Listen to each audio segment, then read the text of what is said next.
Hello, hello, hello. Thank you for watching. This is Warren Redlick. We're going to dive right in today. We're going to talk about Cybertruck versus F-150. I want to start with this just so you can see this is a little bit of promo on the top here for the F-150, and on the bottom this is just some clips I put together of Cybertruck in New York City. I personally like the Cybertruck better. That's not a big surprise. I think that Ford did a reasonably good job with the F-150 Lightning for Ford. By Tesla standards, this is a total loss, but by Ford standards, hey, this is not that bad. A lot of little details I'm going to talk about in a minute to break down what's special about Cybertruck versus Ford F-150 Lightning, what I think the Ford F-150 Lightning really misses. I think probably the biggest thing we're going to talk about is the weight. The F-150 Lightning is very, very heavy, and the Cybertruck, by comparison, is very, very light. I'm going to explain why I think that. I've talked about Cybertruck weight a couple times before. If you check my channel, you search my channel videos for Cybertruck, or especially for weight, you'll see I've done a couple videos about Cybertruck. I'm going to compare dual motor Cybertruck to the F-150 Lightning XLT. That's what I'm going to talk about. So, got those both out of the way. Here's Elon talking about the weight of Cybertruck. The functionality I'm going to describe is within a space that is less than the most popular pickup truck in the United States, the F-150. So we didn't cheat in either width, height, or length. And we're able to achieve much greater capability in the same dimensions, same weight. So, same dimensions or less, I believe. They basically were targeting the, this is the Ford 2019 F-150. The video for Cybertruck, I believe, was in 2019. They were targeting the F-150. The dimensions of the F-150 are reasonably consistent. I think they were targeting the F-150 Super Cab with a 6.5-foot bed, 6.5-foot bed. That vehicle is 232 inches basically length, 80 inches wide, 77 inches tall, has a wheelbase of 145 inches, and the curb weight was 4,675 pounds. That is what's really, the weight is really what's going to stand out here. And I think we're going to see some other specs that are going to be different, but let's look at the F-150 Lightning specs now. Let me see if I can make that a little bigger. So you can see the length of the F-150 Lightning, the red box, is 232.7, almost 233 inches. That is about an inch larger than the comparable F-150. Really, they're really going for super cab rather than, they're going for crew cab or super crew rather than super cab. So the super crew with a 5.5-foot bed is about 231.5 inches long. So they actually ended up being longer. One of the really striking things to me about this is normally with EVs, they're able to figure out that you can reduce the size of the vehicle relatively because the electrical hardware takes up less space than the internal combustion engine hardware. Somehow, and it might weigh more, right? Because the battery pack weighs more. But the overall dimensions of the vehicle, you're usually able to shrink it and get a smaller overall vehicle. For some reason, Ford went the other way. Lucid brags about that. I'm not a Lucid fan. People are talking about Lucid in the chat. I'm not a Lucid fan, but Lucid brags about the fact that they were able to squeeze so much into a small space. That's a potentially huge advantage of an EV, is you don't have there's a lot of extra hardware with an internal combustion engine that you don't have in the way. I think part of it is the frunk, which I think I have that video, but if you think about the Ford F-150's frunk, it's this really big frunk. I can probably pull that up. Let me pull that up on the screen. This might have noise. This is the F-150's frunk. You see the size of this thing. Very large space. Think about if they had moved the cab forward a foot and made the frunk smaller, then they could have made the bed 6.5 foot or 6 foot. They could have, they chose to have a bigger frunk instead of having a bigger bed, which I think for most contractors, for people who actually do work with their trucks, this is a bad decision. It looks good. It is the one category where the F-150 Lightning, I think, beats out the Cybertruck is they have a monster frunk. But length, it's a little longer than the comparable F-150. Width, it's a little bit wider, just a tiny bit wider than the regular F-150. It's taller. It's an extra inch or two taller. Let's pull this one back up. Let's move this up. You compare them. The F-150 was 77 inches tall, and this one is 79 inches tall. So why is it almost 2 inches taller? There's something odd with how Ford is doing the F-150 Lightning, where it's taking up more dimensional space when I really think it should take up less. Well, let me get into. This is my my breakdown of the F-150 XLT Lightning. The F-150 Lightning XLT versus Cybertruck dual motor. This is probably the best comparison, I think. A lot of people are comparing tri-motor with the F-150 Platinum. There's a good argument that Ford will only sell the Platinum for $90,000. That may be true. But, and really important distinction that there's been some misleading information. I say Ford is probably responsible for that misleading information. There was this story that you could get the extended range 300-mile battery in the F-150 XLT. Apparently not. Latest news I heard was you can't get the extended range battery, so you're stuck with the 230-mile range and this $55,000 pickup. But the curb weight is the one that really stands out to me. Look at curb weight.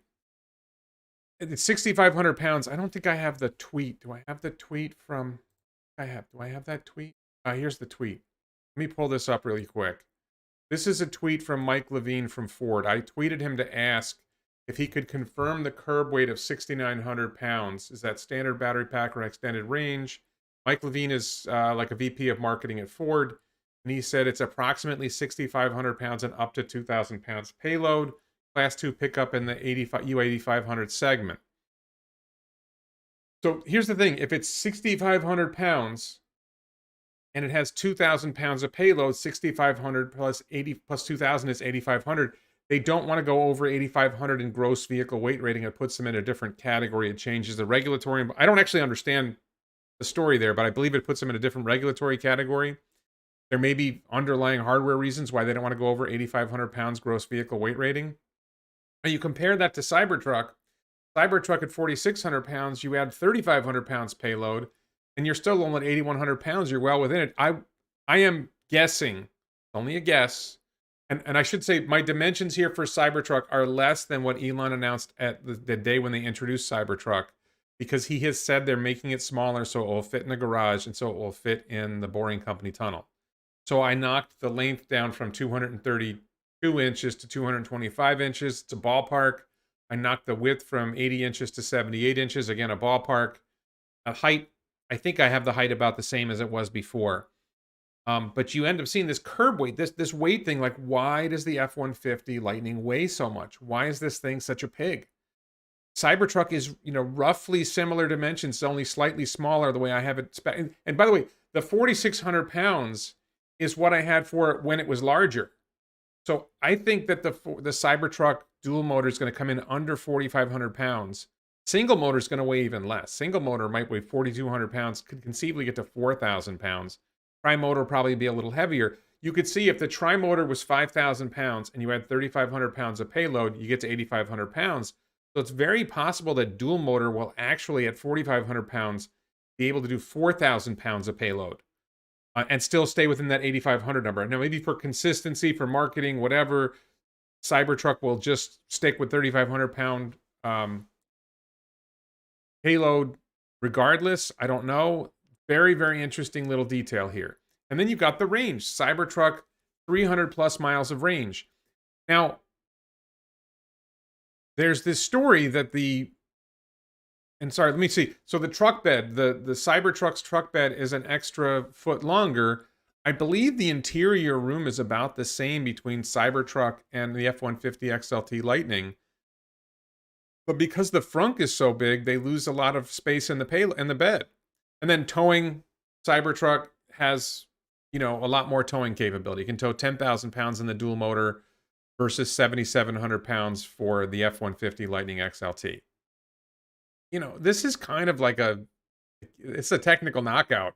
But give him the frunk. I think the F-150 Lightning's frunk is cool.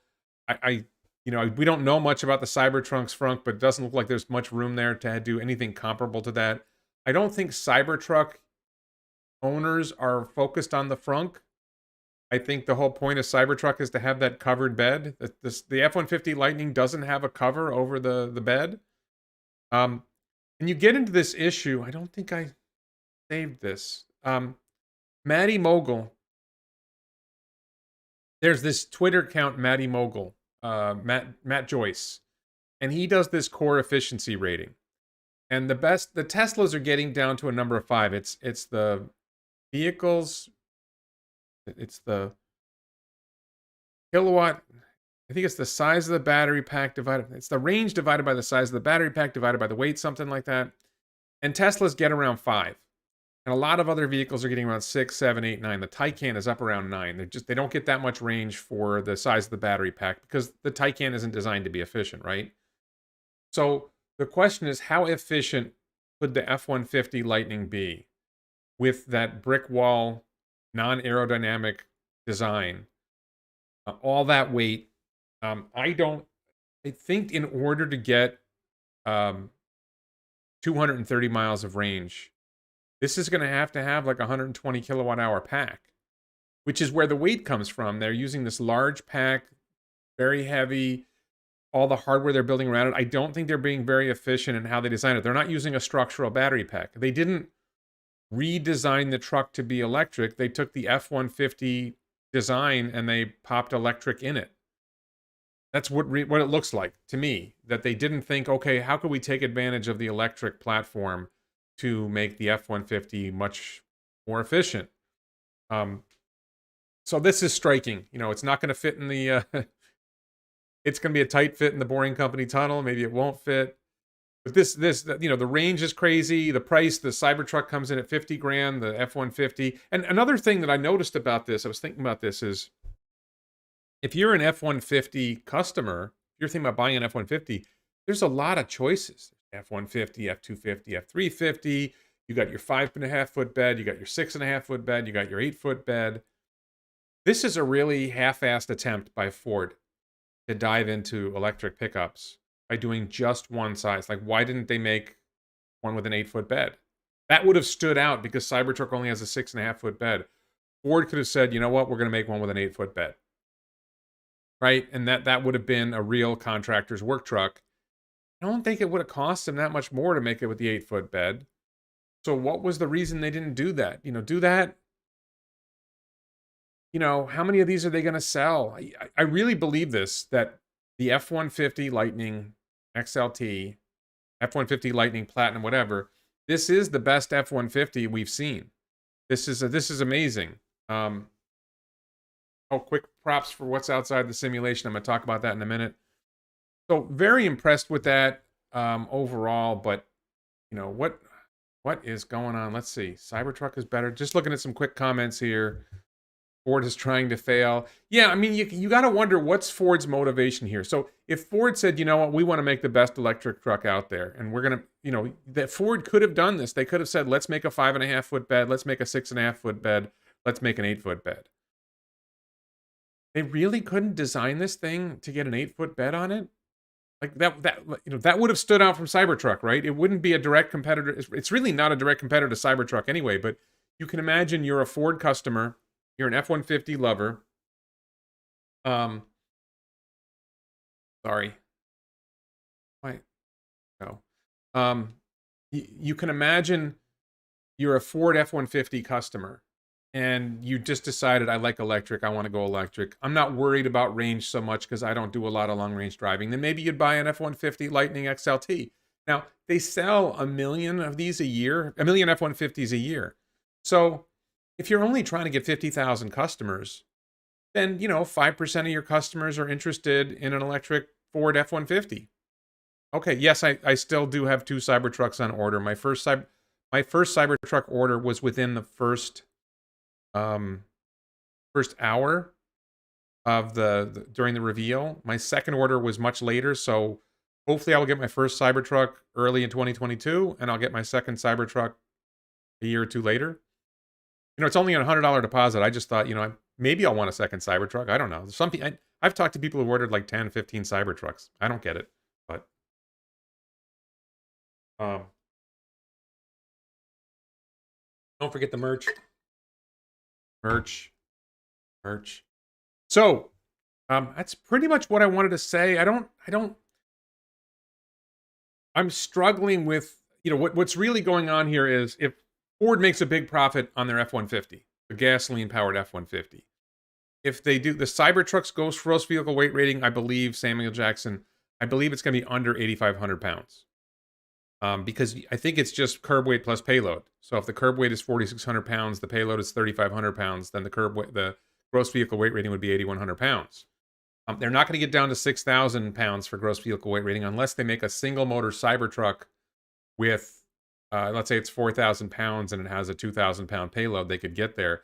But I believe Elon, when he was promoting the Cybertruck, was talking about, thank you, Alexandra. I believe Elon, when he was talking about Cybertruck, was saying that it would be 3,500 pound payload for all levels of Cybertruck.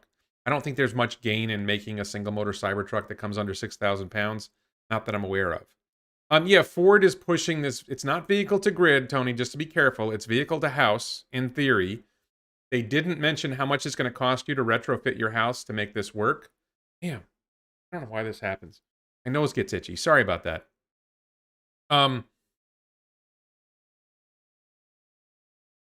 So, in theory, Ford is going to have, they've promoted this. I believe it's going to be an extra cost option that you will be able to use your Ford F-150 Lightning to power your house in a power outage for up to 3 days. Okay, so you need to rewire your house. You need to put an inverter on your house because the F-150 is pumping out DC and you got to invert it to AC.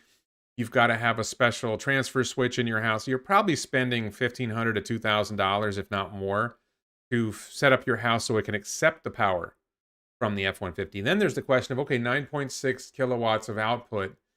Is that enough to run your air conditioning? You have a 4-ton? You know, if you have a 3-ton, maybe. What else in the house will it run if you're trying to get your AC going? I don't think it'll run very much. So I think they're just going to make 50,000 of these a year. So they can say we're selling electric trucks. And they're going to lose money on every truck. You know, this is the thing. Like, the reason they make money on the F-150 is because they make so many of them that they amortize that research and design and engineering over 1 million vehicles. If you got to re-engineer the F-150 Lightning as much as they must have had to do to make this work, and then you only sell 50,000 a year, you're amortizing your R&D and design and everything over... I don't think, Troy, I don't think it has the built-in inverter to pump out 9.6 kilowatts. I don't think so. I think it has a built-in inverter to power applications off the truck that are AC, but I don't think it has an inverter to cover that. So, you know, and there's a lot of misleading information. I was really surprised. MKBHD, Marcus Brownlee, has a channel, and he did a video or two talking about the F-150 Lightning, and I think he grossly got the information wrong. This is not a close competition. The Cybertruck is way, way better. All right, so... Isn't there already a truck production shortage due to chip shortage? I don't know about that. All right, let me move on. We're going to do the Patreon Q&A first. Those who don't follow the channel, I do want to thank the Vasa Law Firm, all my Patreon supporters. Patreon supporters, I contact them in advance to say, hey, if you have questions for the live stream, submit them and I'll cover them during the live stream. So they get their questions covered. I'm going to do one question here, and then at the bottom, the Q&A, I'll cover more. Patreon supporters also get early access to some videos. They get some bonus content. We have a little bit more of a conversation on Patreon than we have here. So, Mark Slavin asks, what battery is going in the S Plaid? Is it the 4860? I think he means 4680. The Model S, everything I've seen, the Model S is going to have the 1865 cell that it was before. It's an updated battery chemistry. It's an updated pack. So that's coming. I don't think it's having a structural battery pack. He asked about whether FSD beta release will be delayed again or will testing begin next week. Very hard to predict when FSD beta is going to get, the version 9 is going to be released. Hard to say. He also asked, Tesla has over 10,000 Model 3 Y cars that can't yet be delivered to customers. What part is missing? I have not heard that. As far as I know, Model 3 and Model Y deliveries have been going full steam. I haven't heard of any delays in deliveries of Models 3 and Y. I follow this stuff closely, and if there's a delay like that, I've missed it.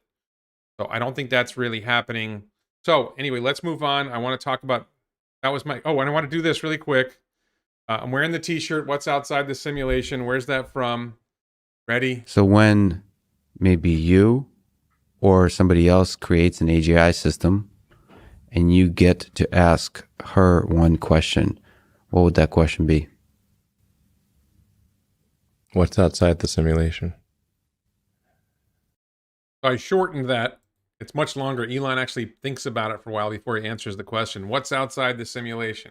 You believe in the simulation hypothesis. Simulation hypothesis is pretty compelling if you get into it. So new shirt, elonbits.com. Check it out. Also get the stainless steel water bottle, the Elon water bottle, and while we're talking about it, the Elon Time t-shirt. Talking about that in a minute. So let's move to SpaceX. Elon was somewhat active on Twitter. He was asked about Super Heavy. There was an image of the thrust puck, which is the thing that the engine's attached to. And Elon said, he previously had been saying that the Super Heavy would have 28 Raptors. Now it appears it's going to have 29 Raptors at the beginning, and it may rise to 32, and the engines have increased thrust. So the Super Heavy, this means that Super Heavy is going to be much more capable. It's going to be able to do even more powerful launches. So, they're aiming for 7,500 tons of thrust long-term, thrust to weight ratio around 1.5. This is a big deal. They're making progress on Raptors. Renee Pratthole, who frequently comments and Elon replies to him a lot, talks about whether designing the thrust structure puck is the hardest part because it has to handle the thrust of 30 Raptors. And Elon said the secondary structure is the hard part because there's so many pipes and wires. All stuff and small stuff are the toughest things about Starship. So that was kind of cool. A little bit of insight into Super Heavy. Then Everyday Astronaut asked him about the bottleneck of producing Raptors, and Elon said that Raptor production is approaching one every 48 hours. That works out to about 180 Raptors a year. 180 for every 48 hours would be 182 Raptors a year. 180 Raptors a year. What do you use that for? If we use 30 for every Super Heavy and you do 3 Super Heavies, that's 90. And then you have 90 left for Starship, which uses 6, so it's 15. So you could produce, and that theory, you could produce 3 Super Heavy boosters and 15 Starships a year. And I wanted to mention this. Elon in 2019 this is a little bit of Elon time. They were talking about Super Raptor, and Elon said they were aiming for an engine every 12 hours by the end of the year. So that's a lot faster than every 48 hours. And he said full year production would usually be 70% of peak daily rate, so 500 a year, not 180 a year that I was talking about. Now his theory that they were going to get an engine every 12 hours by the end of 2019, they're at one every 48 hours. They're still not at one every 48 hours in 2021. So this is a classic Elon time moment. Sorry. This is a classic Elon time moment. T-shirts and water bottles are in the description below, elonbits.com. So, and one other thing, Blue Origin was tweeting about their effort to do moon mission, and I guess I shouldn't be surprised that Elon took them on. Elon said for the low price of that, Starship's price for the moon program is much, much less than Blue Origin's proposed price for the moon. I believe that somebody in Congress changed the funding for NASA so that both SpaceX Starship and Blue Origin's team would both get funded for the Mars mission, which is arguably a waste of money, but I don't mind. They get funding, great for them. Let's see them both go. Elon's laughing about it because they're massively overpriced and they haven't launched anything yet, where Starship is out testing in an open field. Starship's for real. So Alex Jefferson says, let's go back to this. I was saying you could see 15 Starships a year. I think the idea is that in 2024, Elon is planning a crewed mission, an uncrewed mission to Mars, launching Starship to Mars. I would guess they're going to send 3 Starships to Mars in 2024 to deliver payloads. You only get to launch every 2 years. You only get to launch to Mars every 26 months, really, because of the way the orbits of the planets work. If you do it too early or too late, then Mars is too far away. So you really have to time, the optimal schedule for those launches is every 26 months or so you can do a launch. If you only do it every 26 months and you want to get it right and you want to learn from it, you might as well do 3 or 4 or 5 launches of Starships to Mars, which is a lot of missions, right? I think they need 8 tanker refuelings of the Mars Starships. So it's a lot of launches, but Starship is going to be doing that quantity of launches. So I think we're going to see Starship do... I think we're going to see 3 or more uncrewed missions to Mars in 2024, and this rate of production makes it viable. That if you produce 45 Starships by 2024, and 3 of them are planned to go to Mars, and you make a bunch of tankers, and you get the orbital refueling down, and then you do a whole bunch of tanker launches, then you're going to be able to send those 3 uncrewed missions to Mars. Each one lands in a different spot to be safe. Maybe they land reasonably close to each other, but if you just manage to get, hopefully you learn something from each landing. And I think the one, the second one gets information from the first one as to how it did in its landing and relays that back. The third one gets information from the second one, as much telemetry information as possible from the second one to see how it did on landing. Maybe they can even adapt the landing of mission 2 based on what they learned from telemetry on mission 1, and they can adapt mission 3 based on what they learned in the telemetry from missions 1 and 2, and then you can, hopefully learn enough from the uncrewed missions, and I maybe do 5. The more of these landing attempts you do on Mars, the more likely you are to get one right, the more likely you get 2 or 3 right, the more likely you are to deliver useful cargo to the Martian surface that a crewed mission can use later. And if Raptor production accelerates and Starship production accelerates, maybe you're going to have even more for 2026. And I think you're probably still doing uncrewed missions in 2026, but you're doing a lot more. And you really want to stick those landings. You want to get it so that you're sure you're going to land right before you put 10 astronauts on the crewed mission for 2029, which is the 2026. The 26-month cycle, I think, takes you into 2029 instead of 2028. Peter Pan asks, is it possible to live in Mars? It's difficult to live on Mars. I believe it's possible. I think if you have as much payload as a bunch of Starships have, and you land on Mars and you carry enough with you, and then you're able to produce oxygen from the water on the planet, I think it's and if you can get water from the planet and convert some of that water into oxygen and methane for launching your return mission, yeah, I think it's possible. So I think that's pretty much the news. They're also building the launch tower at Starbase, so that's looking good. We're making progress on Starbase, so a lot of good news there. All right, let's move on to Boring Company. Had really big news. I was really excited. I did a video about it yesterday, a live stream yesterday with Will Bradbury from the Boring Revolution channel. Boring Company tweets, based on a tweet from Steve Hill from the Las Vegas Convention Center Authority, that the capacity testing exceeded 4,400 passengers per hour on Tuesday. The story, as I understand it, is they had 300 volunteers. I don't know if they were paid or not, who went down to the Boring Company system, the loop system in Vegas, and they tested out to see how it worked. And they exceeded 4,400 passengers per hour. Boring Company says LoopSim predicted 4,450 per hour. So this was a good anchor for our model. It predicts 50/50 for version 4. So apparently they have a new version planned, maybe with more vehicles, not really clear. And then 55,000 passengers per hour for the full Vegas loop. That's pretty impressive. That's what they're heading for. The full Vegas loop is like a 30-mile loop. So, Owen Sparks asked Elon, when beat snail? This is when hop is a question for Elon. People are always asking Elon, when is the next Starship going to test launch? So Owen asks, when beat snail? That Elon and Steve Davis from the Boring Company have said that they're trying to get the tunnel boring machine to get the same speed of a snail.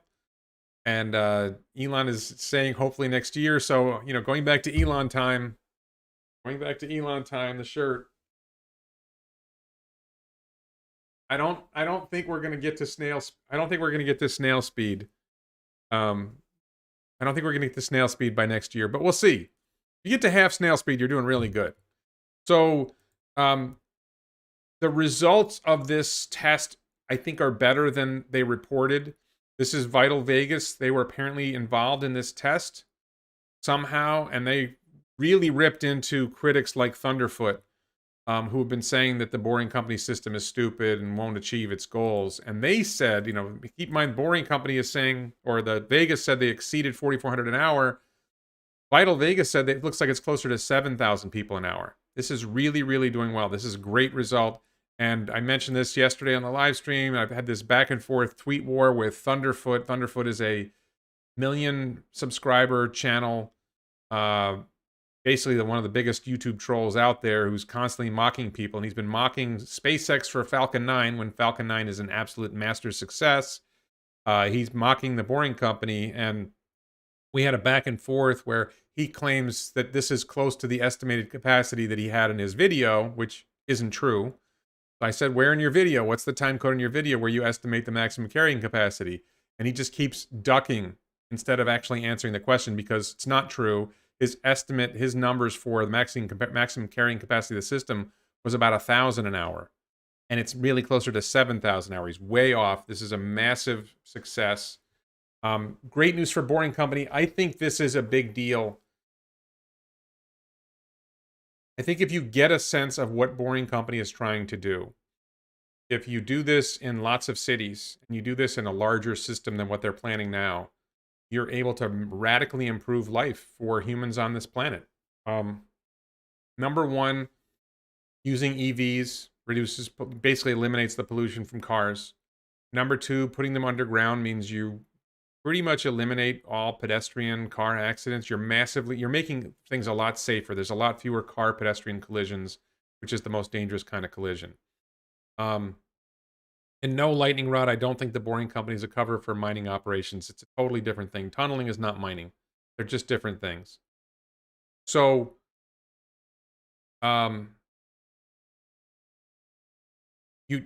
you make the roads a lot safer for a lot of reasons. You're not going to have a deer crossing the road in the tunnel, right? You're not going to have a deer surprise you coming out of the woods into the tunnel. Sorry about touching my face. People criticize me touch my face all the time. I don't know what happens to me. Maybe it's psychological. I don't understand it. Sorry about that. So deer comes out of the tunnel, comes out of the woods and gets hit by a car. That kind of accident's eliminated. You're not going to hit a tree in the tunnel. The car is going to drive itself. Ultimately, it's going to be very, very safe. The road noise, if you think about a lot of places where you hear a lot of road noise in your home, if you take the roads underground, you're eliminating road noise, you're making the world a lot quieter. Which is something we tend not to think about, especially like I live away from the roads. I have a nice spot that's not in the middle of nowhere, but it's at the edge. It's not near a major interstate highway. It's not near a bridge. If you have traffic going over bridges, it's very loud and the sound carries a long way. If the traffic is in tunnels, then it makes the world quieter. You reduce noise pollution. You're going to have the vehicles aren't going to have to deal with bad weather. There's no bad weather in the tunnel. The road wear is going to be much less. So you're going to have basically an optimized road surface, optimized tires for the road surface. You're going to see incredible efficiency in the system. It's going to be quieter because of all that, all kinds of great stuff. So, and then if you think about it from an investor perspective, if you were able, something I've been working on hold right now, but I want to invest in the Boring Company. I want to find a way to get an investment in the Boring Company one way or the other. Hopefully it'll happen in 6 months or a year or something. Get in the Boring Company now, and let's say it's a $5 billion company, and it ultimately becomes a $1 trillion company. Well, that's 200x, right? And I think it might be a $5 or $10 trillion company. So you get in at $50 billion, 200x, huge potential. Yes, I invited Thunderfoot to my channel, and so far he has not expressed interest. I wouldn't be surprised if he attacks me. My nose itches too before Tesla stock launches to Mars. Yeah, I don't know what's going on. Touch your face as Elon is holding you prisoner, forcing you to hate his companies. Okay, now that's a real pressure point. That's really good. Fausto Silva says, I don't understand why Tesla doesn't have commercial vans or trucks. Ask me that question again when we get to the Q&A. I will address that. All right, so let's move on. That's just great news for Boring Company. Real potential for this to make the world a better place in so many different ways. Very, very happy, very, very excited about that. Okay, Tesla news. I think the only big Tesla news that I saw was Plaid. The Model S Plaid delivery was supposed to be June 3rd. Elon pushed it to June 10th. He confirmed there will be a live stream. I don't know what this means. The car feels like a spaceship. Words cannot describe the limbic resonance. I don't know what a spaceship feels like. Limbic resonance is a word that doesn't connect with me. So that's a little out there for Elon, but okay. So it's another example of Elon time. We're at Elon time again. Check out the shirts at elonbits.com. That's a great example of Elon time. But so I bought tickets to the June to get to fly to Oakland, California for the June 3rd event. I bought them refundable tickets. Very happy about that now. So I have already canceled those tickets and gotten my refund. If the event is going to be on June 10th, I'm probably going to buy new tickets. There is a convention in Las Vegas. The first event to use the convention center starts June 8th. The World of Concrete convention is going to be starting June 8th. So I am planning on buying tickets to Las Vegas first, Vegas to Oakland or San Jose, and then Oakland or San Jose back home. Figure I leave on the 8th and I come home on the 11th. Spend a day at the World of Concrete convention and get to experience the Boring Company tunnel system, and then fly up to watch the model. I may get an invite to the Model S Plaid delivery event. I have requested it. We'll see whether it happens or not. Hopefully that works out. So that's good news. I'm happy about that.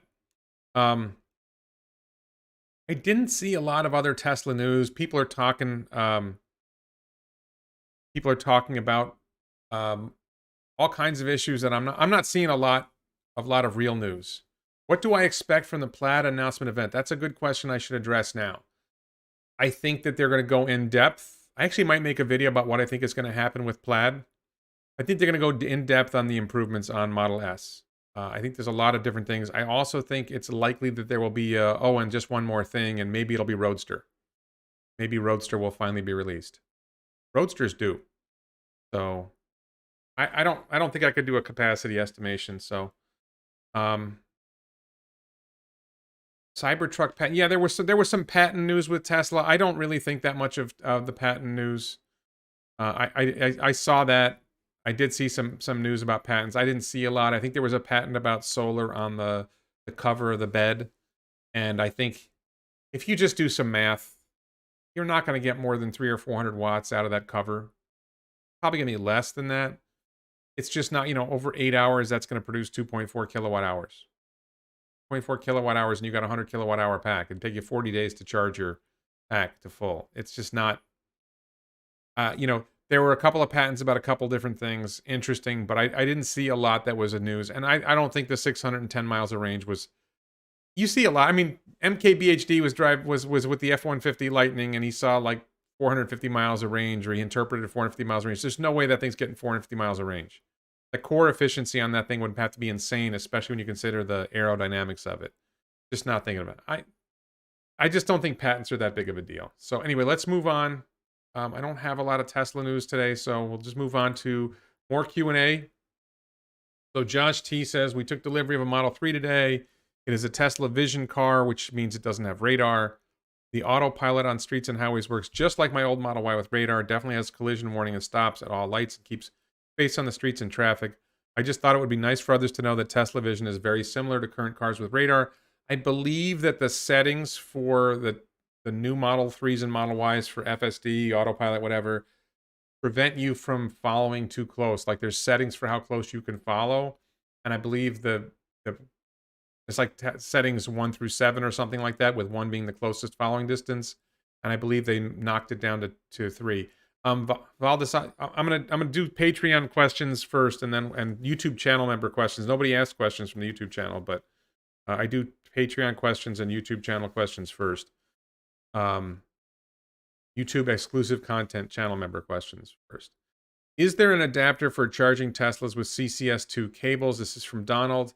I just Googled Tesla CCS2 cables and I found that they charge very fast on CCS2 cables in Europe, so it must exist. I think maybe that's the default in Europe. I don't know. I haven't seen anything about it here in the US.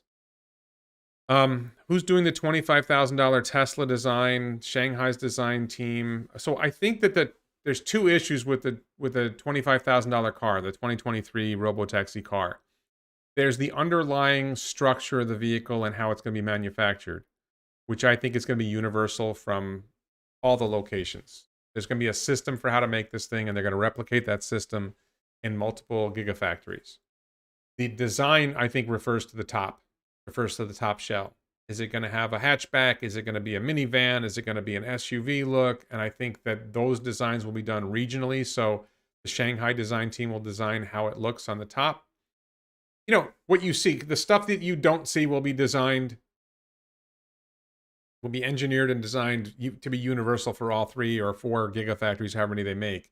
The top shell that looks like a hatchback, or it looks like a pickup truck, or it looks like a van, or it looks like an SUV, or whatever you're going, sedan, station wagon, whatever, that will be determined regionally. So there will be a European design, there will be an American design, and there will be a Chinese design, and that's the differences with there. And Donald also says, how about a single no-frills car, no possible add-ons, and paint of one color only? Paint can be black in year 1, white in year 2, blue. This keeps paint shop changeovers simple. I don't think they're going to do that. I don't think changing over paint shop is a big deal. I don't know enough about that. I don't think it's a big deal. I mean, I think it's very possible that the $25,000 design will be a Cybertruck design that has no paint, but most people think that's unlikely. Sandy Monroe thinks that's unlikely. If you didn't see it, there's an interview with Sandy Monroe and Dave Lee. I've been trying to get Sandy Monroe to interview with me, but so far it hasn't happened. But Dave Lee did a great interview with Sandy Monroe. Great to watch that. I think that was in the past week. Eric says, to most of us, it's pretty obvious that Tesla has a massive lead over the competition. According to Sandy Monroe, a 5 to 8 year lead. Why don't you ever hear about this in the media? It seems only negative stories get airtime. Okay, so my theory about this is that negative headlines get more clicks, and headlines with Tesla or Elon Musk in them get more clicks. So if you are media and your goal is to get more clicks, then you would have negative headlines with Tesla or Elon Musk in them.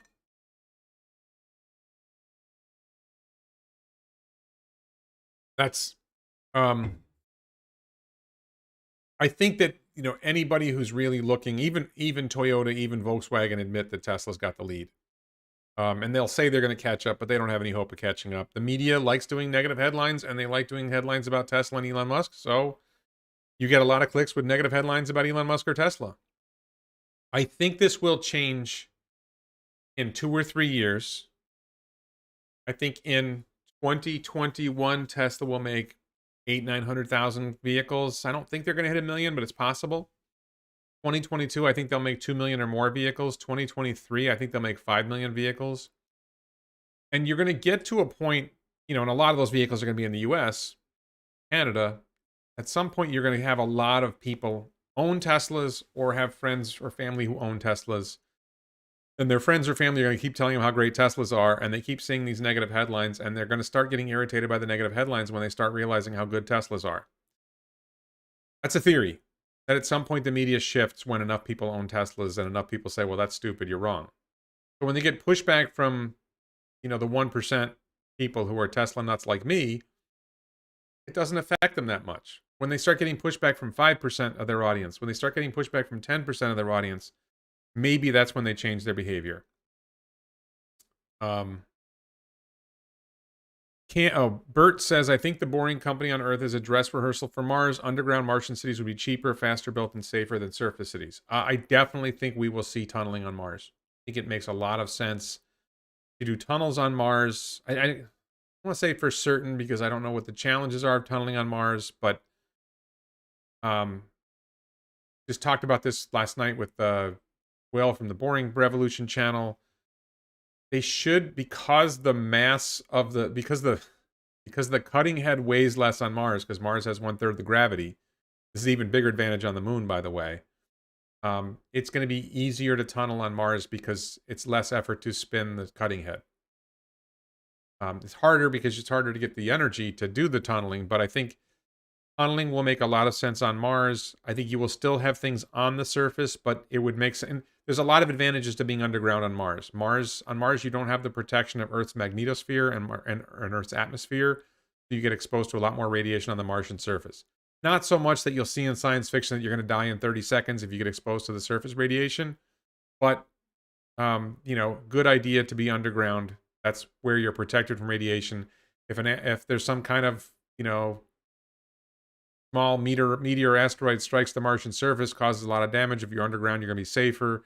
A lot of reasons. I have a video of boring loops where I got a key math detail wrong in that video, but if you did a circular tunnel, you could simulate Earth gravity, and I think it would be really wise to have humans on Mars spending a significant amount of time in the circular loop tunnels going at whatever speeds necessary to simulate 1G, so that you don't lose the ability to come back to Earth. And imagine if you're a pregnant woman, it's probably safer if you're pregnant to be at 1G. We don't know what the effect is going to be on human gestation of being in low gravity. I have a feeling it's not good. I don't know. I'm going to find out the hard way, but I imagine we're going to bring animals to Mars first and see how they deliver babies to term. Tammy asks, will EV charging space become limited due to competition? Parking spaces for charging. Could charging space become harder to find in cities with Ford, Volkswagen, etc., starting their EV production? Tesla is rapidly expanding their production of superchargers. I think they're at over 25,000 superchargers now worldwide. I think they're producing in the ballpark of 20,000 a year. They'll probably expand that. So Tesla superchargers will expand radically. The competing EVs, so far, every time I've seen a video of somebody taking an EV to like an Electrify America charging area, there's not a lot of cars using it. There aren't a lot of other EVs out there. And I don't think they're scaling up. This is the whole question, is the competition coming? I don't think the competition is coming. I don't think there's any meaningful production of EVs from any other companies, and at least not in the United States. It's certainly happening in China. Volkswagen is trying to scale up. I think most of their production will be in Europe. Ford and General Motors do not look like they have a credible plan to scale up EV production. So, I think in 5 years, Ford and GM together will produce less than Tesla produced last year. That's how far behind they are. Who's going to produce a lot of EVs in America? I don't see it. I just don't see it. I don't see where it is. Hyundai is producing a lot of EVs. Chinese companies like NIO are producing a lot of EVs. So far, nobody's shipping a lot of EVs to the United States. So I don't think that's really going to happen. Let me address this question first, because I have one more Patreon question, but Katie says, what would you want to ask Sandy? What I want to talk to Sandy about is the next generation Gigafactory coming after Berlin and Texas. So Elon talked with Sandy Munro about a next generation Gigafactory, and that it would have to wait until Texas and Berlin were done. And he very clearly wants to accelerate. He wants to radically improve how they do factories. I think they want to do a single piece casting of the whole chassis. I don't think they want to do that. Right now, their plan is front and rear castings with structural battery pack. And this somebody mentioned patents earlier. There was a patent. One of the patents had an image of structural battery pack, and it looked to me like it was in a single piece casting of the chassis. So if you could get to single piece casting of the whole chassis, that would be a pretty big deal. That would save a lot. Doing single piece castings of front and rear is already saving you a lot, but I think doing single piece casting of the whole chassis is just one more step, makes it that much better. You design it, maybe do single piece casting of the top.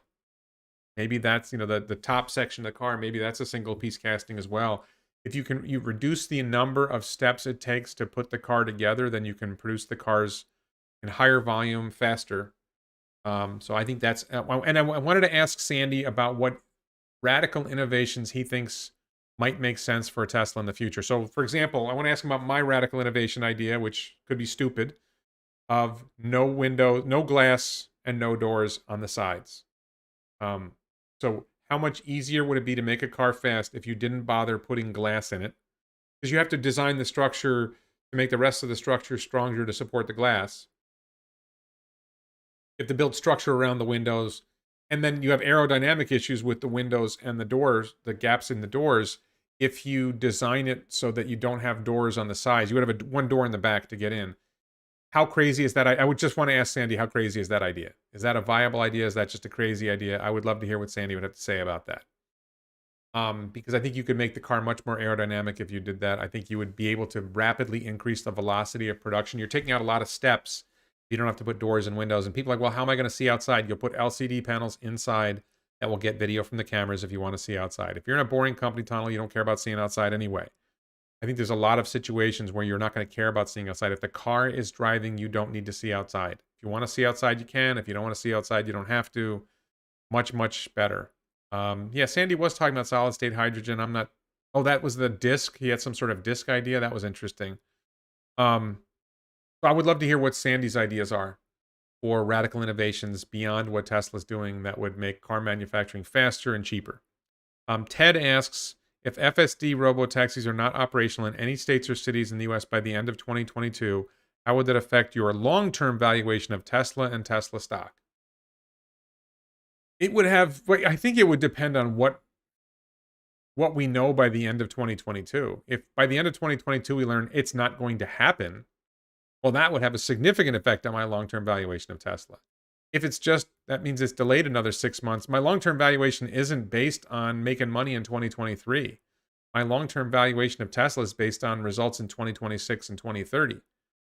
So not having robo-taxis till 2023 or even 2024 really doesn't have an impact. Once you have your robo-taxi system working and you're able to produce vehicles, you just produce a lot of vehicles and you make your progress. And I don't think that delay makes a huge difference because manufacturing volumes are going to increase regardless of this. I hope that answers that question. Let's see. Why wouldn't NIO and other Chinese EVs flood into the US with a $7,500 credit? They might. They might come to the US with a $7,500 credit. That wouldn't be terrible. You know, they apparently are making some pretty good cars. That could happen. Does Neuralink or SpaceX affect Tesla stock market price, or is the Boring the only company that's priced in? I don't think even Boring Company has a significant effect on Tesla stock market price. I will say some people feel that when SpaceX has a great launch success, that sometimes that leads to a bump in Tesla stock price. I don't really... It doesn't have an effect on the fundamental value of the company, so it's only like short-term trading effects, which I don't claim to understand short-term trading effects. How much percent does Tesla make on each supercharge, and how big do you think this can become for Tesla, Eric asks. This is a really good question, Eric. I actually don't know the answer to this question, but I love this question. Tesla owns 25,000 superchargers. It's kind of like owning 25,000 gas pumps. Gas pumps have more throughput, so maybe not. I'd be curious to see how much revenue a supercharger generates versus how much revenue a gas pump generates, and what percent they make on each fill up. But I do think that you're going to see Tesla have 45,000 superchargers, and by the end of this year, more than close to 70,000 by the end of next year. So what impact does that have on Tesla's bottom line to own all these superchargers? Can they make supercharger stations that also have convenience stores or even sit-down restaurants? Can they find a way to make money off the supercharger stations? Makes a lot of sense to me that they would. You know, I haven't seen plans for it yet, but I would expect that that will happen. The EV credits, Giovanni says the EV credits won't apply to Chinese EVs. I think they will. I think the EV credits would be a $7,500 EV credit for any EV. There'd be a $10,000 EV credit for an additional $2,500 for $10,000 for any EV made in the United States, and an additional $2,500 for any EV made in the United States with union labor. So Tesla would have an advantage over the Chinese EVs of $2,500. Ford and General Motors would have an additional $2,500 advantage. Didio asks, if Elon dies tomorrow, is Tesla screwed? No. No, Tesla has a very mature team. I think it would be trouble for Neuralink. It would be trouble for the Boring Company. I think Boring Company might already be past that hurdle. SpaceX has a great team in place. It's not that Tesla be screwed. It's that Elon is an accelerator. You get a lot more innovation with Elon than you get without Elon. So, yeah. Let's see. Can't compare a real product with vaporware when the Cybertruck is something you can buy, drive. Let's have this discussion again. Well, the F-150 Lightning is also vaporware. Oh, And Rivian is also vaporware. So if the Rivian delivers in the third quarter, then Rivian will be real and Cybertruck won't be yet. But as comparing it to the F-150 Lightning, they're both vaporware. And I think it's much more likely that Cybertruck will deliver by early 2022 than that F-150 Lightning will deliver by mid-2022. So,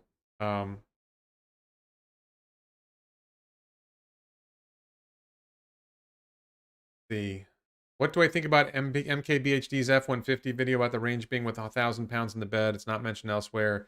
He estimates range in the mid-400s. I tweeted to MKBHD. This is from Jesco. I tweeted to MKBHD and questioned him about that. I basically said it looked like he was paid. You know, I feel like looks like some YouTubers are starting to get paid to do videos that are favorable to other manufacturers. That's just how it looks to me. I'm not going to name names other than MKBHD. I suspect MKBHD wasn't paid to do that video. I think he already has so much money, he doesn't care. But that 1,000 pounds in the bed, if you just look at Matt Joyce's, go on Twitter, search for Matt Joyce, or it's Matty_mogul. He has this core efficiency number that to get that range with 1,000 pounds in the bed would be much, much harder. There's no way the vehicle's that efficient. You know, it's not aerodynamic, it's heavy. You have to ask this question: do you think that Ford has better battery technology than Tesla? No. Do you think Ford has better battery management technology than Tesla? No. Do you think Ford has more efficient electric motors than Tesla? No. Do they have better aerodynamics than Tesla? We know that's not true. So how is it possible that the F-150 would get such great range? And it just doesn't make sense. It doesn't make sense. So, could Tesla Compact achieve 10 miles per kilowatt hour like the Aptera? I don't think that Tesla's going to get to 10 miles per kilowatt hour. I think the Compact will probably get to 7 or 8 miles per kilowatt hour. I think 10 would be a big stretch. If you look again, Matt Joyce, Matty Mogul, core efficiency, I think it's very, very hard to get to 10 miles per kilowatt hour.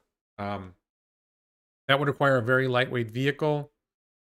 Very aerodynamic.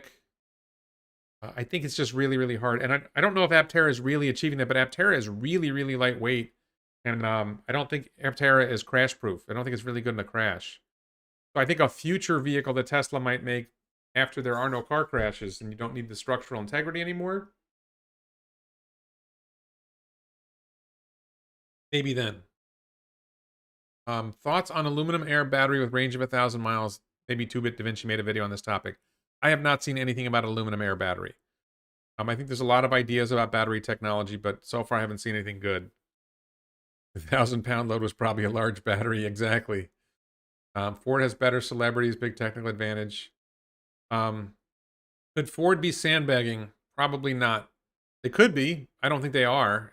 Look, there's this practical reality about what Ford is promising if you just look at core efficiency. I think Matty Mogul's core efficiency is a really good way of looking at things, and you have to ask yourself, okay, with that completely non-aerodynamic shape, how likely is it that Ford is going to be able to deliver that level of efficiency? And I don't see it. The aerodynamic shape, all the weight, do they have this Ford? Could you interview Sandy Monroe? I've asked to interview Sandy Monroe. He hasn't said no, said maybe, but he hasn't said yes yet. Tesla Coin is a video I made last week.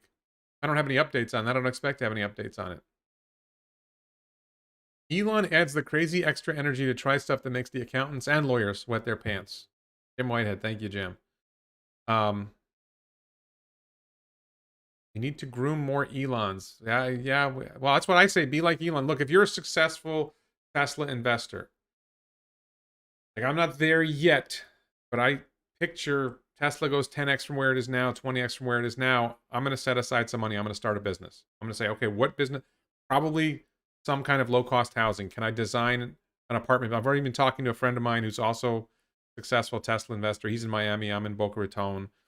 We've identified a location, maybe near University of Central Florida, where we can get some land cheap, get 10 acres of land, build like an alpha prototype 10-unit apartment building with solar on the roof, Starlink, etc., off-grid, and then offer it really cheap to students at University of Central Florida and include like robotaxi rides to school. right? Can we come up with something like that? And if that works, then you build the beta prototype, and then you start building more of them. Is there potential for that model? You use security cameras, maybe with Tesla AI, rather than having fences, security guards. Since tunnels aren't new, does the Boring Company have any competition on the horizon? Great question. So many people act like tunnels are new and like there's some problem with this tunnel idea. So I'm so glad I got your question. There's always competition. Look, Tesla has competition. They're gasoline cars that suck.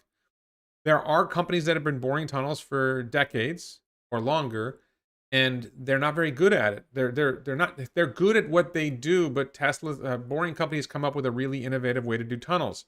Smaller diameter means half the diameter means a quarter of the work. Just you watched my video last night with Boring Revolution. He talked a lot about the innovations. If you can continuously tunnel, if the tunnel boring machine has to stop every hour to clean stuff out and shore up the walls, if you can do it so that it's removing the spoils, you're going through the underground, you're tearing stuff up, and that stuff comes out, you got to remove that stuff. So if you can remove that stuff continuously while you're tunneling, if you can build supports into the walls while you're tunneling, if you can get those things done, then you tunnel 3-5 times as fast, and then that actually lowers cost, because your labor cost is the same whether you tunnel 1 mile a week, a tenth of a mile a week or a mile a week. The same labor cost. So use the labor more efficiently. A lot of the costs are time related. So if you can tunnel faster in that time, you're being much more efficient. So I have not seen anybody else who's doing the innovations that Boring Company is doing with tunneling. I imagine once it becomes obvious, some Chinese company will do it. It seems like Western companies are really slow to adapt. But it makes sense to me that somebody else would say, hey, we could do this. How much energy does it take to produce a Tesla? I don't know the answer to that.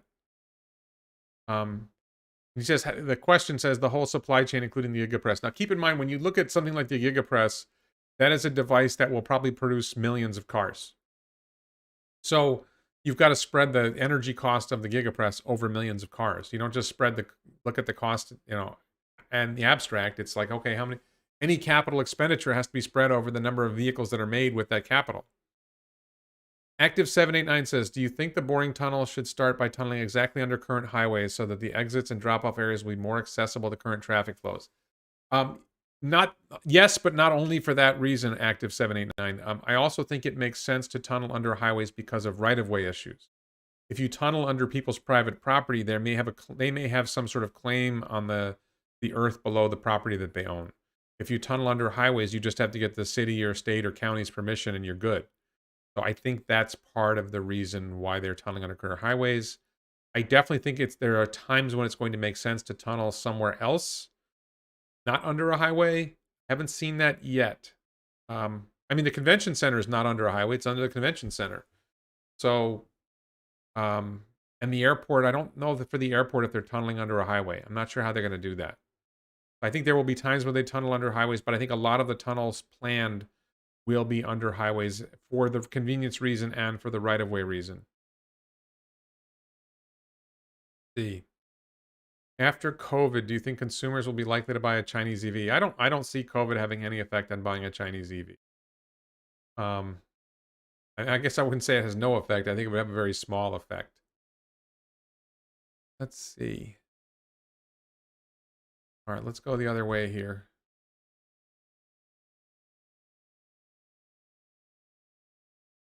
Millions of cars for press. That's an optimistic lifespan for the device. I don't think it's an optimistic lifespan for the device. I think it's normal. I think that when you talk about capital expenditures, I think that it may be the device needs some maintenance along the way, but I think that device is designed to last a long time. You're not going to spend that much money and not expect it to last a long time. Tesla SA asks, will Tesla make a cyber SUV in 2022? Not in 2022. Will they ultimately make a cyber SUV? I think that's pretty likely, but I don't think it's happening yet. Oh, here we go. Juan Rivera says, will the tunnel be safe in California for earthquake proof? We've had tunnels for over 100 years. Man-made tunnels for over 100 years. Do a Google search for tunnel destroyed by earthquake. Won't find one. Tunnels are safe in earthquakes. The ground is not safe in an earthquake. underground is actually pretty safe in an earthquake. Flow Info asked about the MKBHD video with the F-150 Lightning. I don't think the software is overestimating. I think it's making it up. I don't think it's even close.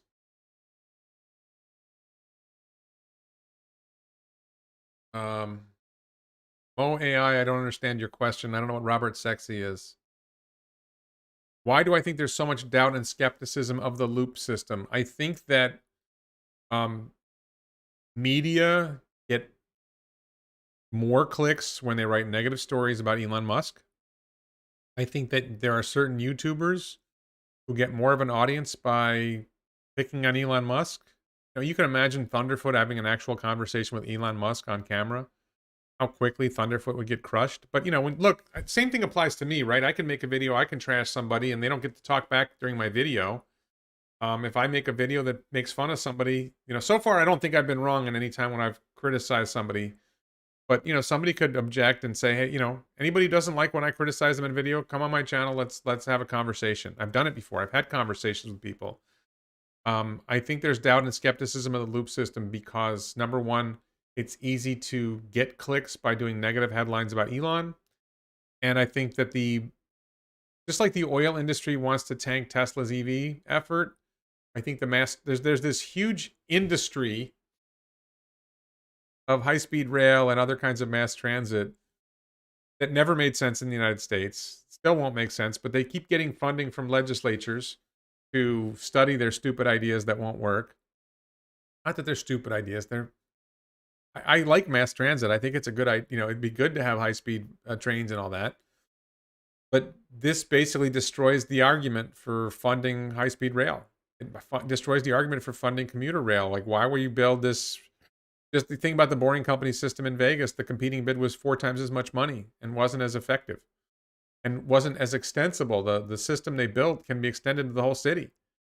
So, you know, it's a real pressure to that industry. So that industry may, you know, and there's a lot of people in the media who love mass transit.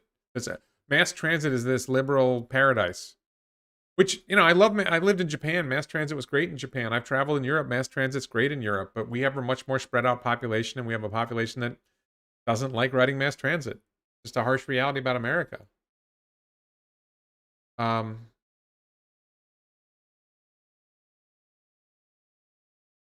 right, let's see what else.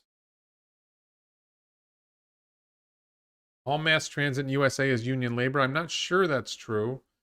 I think there's mass transit in Miami that's not union labor, but I don't know the answer to that. Do I think removing radar is a sign Tesla is close to solving level 4 or 5 autonomy? I can't imagine Tesla risking owner safety at any cost. Yes, I think that's a really good way of putting it. I do think it's a sign that Tesla's getting closer. I think here's what's happening. Tesla FSD team has a version of the software that they're running in car A, and they have a version of the software that's running in car B, and another version that's running in car C, and they got 10, 20 different cars running different versions, and they're testing it. I may be getting this wrong a little bit, but they have multiple versions of the software running in different cars, and they're checking to see how it works. And I think ultimately what happened was they decided, let's try it without using radar as an input, and it performed better. That the value of radar as an input turns out to be very low, and may actually, there's this concept in engineering and science called signal to noise ratio. Think about it. If you're listening to the radio, an analog radio, you turn the dial and you go between stations, you just hear this buzz, you know, tss, whatever, buzzing noise. You get close to a station, you start to hear the voices or the music or whatever, but you still hear a little bit of hissing. At a certain point, you get right on the center of the station and you just have the signal from the station and the noise is gone. So I think radar ends up being a noisy signal. The cameras are a very rich information signal that is primarily all signal with very little noise or no noise. And the radar is a noisy signal. And I think putting that noisy signal input into the FSD chips may just not add value. I mean, maybe the software on its own decided to ignore the radar and they noticed. That's a theory. I don't know what DL weld is. Jim Whitehead says there's a lot of phantom braking that was caused by radar reflections off poles, cans, underpasses, etc. I've heard that, Jim. I'm not sure that's true. I don't think it's so much that it eliminates the phantom braking problem. It may be an issue. I think it's just more that it's not giving that much information. Oh, Alex Jefferson says, what's outside the simulation? Well, Alex, the obvious answer to the question, what's outside the simulation, is another simulation. We're in layers of simulations. It's not just one simulation. Michael Whitfield says there's nothing on the Boring website about completing the strip loop, and Elon hasn't said. I think if you go on the Boring website, I think there's a section for projects. I just looked at it. There's a section for projects, and there's this. One of the projects is the Vegas Convention Center, and the other project is Vegas Loop. That is strip loop, and that is like 30 miles of tunnel. So completing it, who knows when? I mean, that's probably a year or two off, but it's there. It's something that they're working on. That is pretty clearly a project they think is going to happen. What happened to the Miami Heat? Oh man, that hurts. The Miami Heat just stopped hitting shots. They had open shots. They weren't hitting them. The Miami Heat during the regular season were making a lot of shots. Duncan Robinson stopped hitting shots. Tyler Hero stopped hitting shots. Pretty much as a team, they just stopped making shots. That's what happened to the Miami Heat. Do I see SpaceX buying a lab-grown... I don't know what that means. A lab-grown what? You're outside the simulation. That's how you know it's a simulation. I don't think so. Do I see SpaceX buying a lab-grown meat company to supply Mars with sustainable meat? I do think that doing lab-grown meat would be a very interesting strategy for feeding people on Mars. I think that lab-grown meat so far, there's a company called Memphis Meats, which I believe Kimball Musk is on the board of and has invested in it. So I think that makes a lot of sense. Does Dianis ask, what's my view on CCIV now at these price levels? I would not buy CCIV at $10 a share. I would not buy CCV at $8 a share. I would not buy CCIV at $5 a share. I think CCIV is... Look, they have something like $4 billion in cash, and they have nothing else. That's my view. They have $4 billion of cash, and they have nothing else of value. They have prototypes. They have some smart people working at the company who don't realize they're being defrauded by their own company. It is a fraudulent company. I can't believe Nikola is not trading below $10 a share. What's Nikola have? So I believe that CCIV is overpriced. I think Nikola is grossly overpriced. And I have friends who believe in Lucid. So we're going to see by the end of this year if they actually deliver cars. My friend Abe is a true believer that Lucid is actually going to deliver. I don't know why he believes it, but he believes it. I do not believe it. Abe's a good guy. Abe's a credible guy. He knows some good people. He should know more. Jim Whitehead says they could do aquaculture. It'd be interesting to see, Jim, how fish would do in low gravity. What would the effect of low gravity be on fish in a fishbowl or fish in a pond? Could they put cows on Mars, Metal Mike asks. I don't think cows would do well on Mars. I think cows would be a bad plan for Mars. Number one, there's a lot of mass to get to Mars. Number two, they consume a lot of oxygen. They're not... The thing about lab-grown meats and plant-based meats that... Beyond, if you check my channel for Beyond Impossible, I have a video about this. The newer technologies for producing quote meat are much more efficient in terms of space, much more efficient in terms of water, much more efficient in terms of energy. So those are all reasons why you would use that to produce meat on Mars. And they're actually pretty good. I've eaten Beyond Burgers and the Impossible Whopper and Beyond Burgers multiple times. I think they're great. Other people are, if you're a purist, if you have this real image of meat being a certain way, you won't eat it. But I'd eat Beyond Burgers every day. I would eat Impossible Burgers every day. I think they're great. I like them with bacon, real bacon. When they come up with a meat with a lab-grown bacon, if it's good, that'll be it. Oh, Active 789, thoughts on the Cybertruck trailer and the new patents Tesla just applied for. I didn't see a patent for Cybertruck trailer. I definitely think that trailers are going to be a big part of the robotaxi future with Cybertruck or even with Model Y.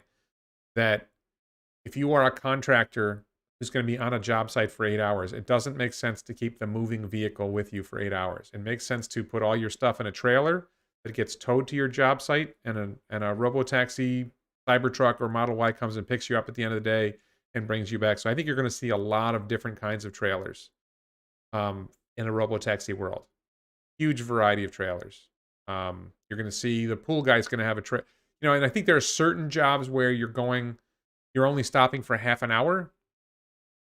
Then the robo-taxi trailer idea might make a lot less sense, and you might want to have a vehicle that drives you constantly. I don't know whether that makes sense at that point. That's going to be an interesting. I think the vast majority of people who are bringing a lot of stuff to a job site are going to be served well by a robo-taxi world, and buying your own trailer and having robo-taxis pull you where you need to go is going to make a lot more sense.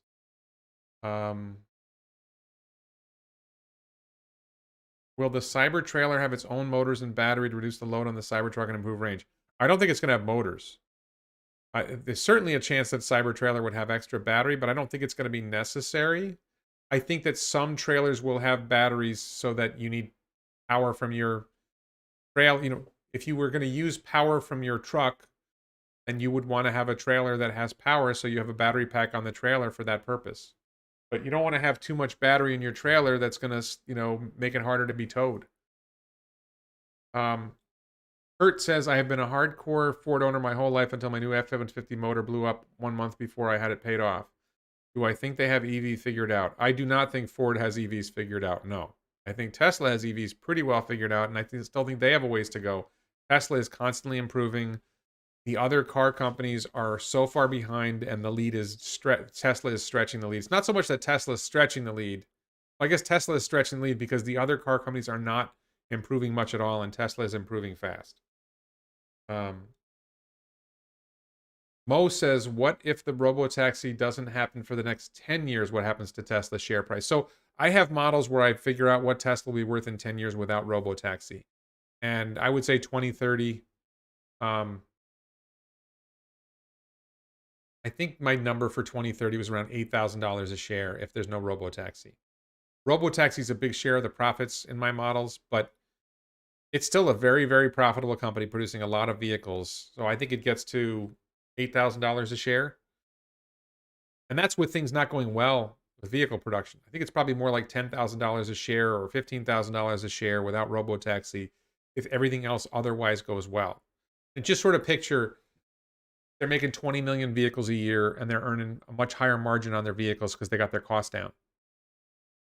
And if they don't get robo-taxi going, the market for the robo-taxis reduce the demand for cars because the typical robo-taxi replaces 8 cars. So if you're not doing that, then there's more demand for cars, and Tesla maybe ends up making 30 million or 40 million cars a year. For the automatic docking feature mentioned in the Cybertrailer patent, which do you think does the alignment, the trailer or the Cybertruck? Will the trailer be self-propelled? I think the Cybertruck has to do the alignment, but I don't know for sure. Taco Tuesdays on Mars, other days it's Soylent Green. That's funny. Let's see. Yeah, somebody, Matt Burns says others are still trying to figure out the skateboard. Tesla's trying to figure out how to make the vehicle better. The other car companies are trying to catch up to the 2018 Tesla Model 3. And Tesla is trying to innovate so that I genuinely believe this. I'm probably going to do a video about this. I think that the Tesla Model 3 is going to be obsolete within 2 or 3 years. There's very little space for the Model 3 between the 2023 Compact and the Model Y. If the 2023 Compact is a single piece casting and they make a sedan that's slightly smaller than the Model 3, let's say, but much more efficient and much better driver because it's all, single piece casting, 48-volt wiring, has these other innovations. Sort of like, well, if you were thinking about buying a car and you could choose a Model Y for I'm making up numbers, right? You can choose a Model Y for $45,000. You can choose a Model 3 for $40,000, or you can get this compact for $25,000. The Model Y is a significantly better vehicle than the Model 3 just because it has a lot more space. They're both good, right? And maybe you don't need the space, but if you don't need the space, then maybe you'd go down to the compact. I just kind of wonder if that's going to happen. How about solar panels on trailer to charge Cybertruck and trailer batteries? I think even with panels on the trailer, it probably doesn't add up to enough production to make a huge difference. You have to sort of ask yourself this question, okay, how many... So really, really simple for my own purposes. I've measured out the front roof of my house. There's this lower roof in the front of my house that is 24 foot by 8 foot roughly. So if I squeezed, I think it was 8 panels on the roof, 8 or was it 6? I think it was 8 panels on the roof, producing 400 watts each, which is pretty optimistic. That's 3.2 kilowatts. So in 8 hours, it produces 24 kilowatt hours.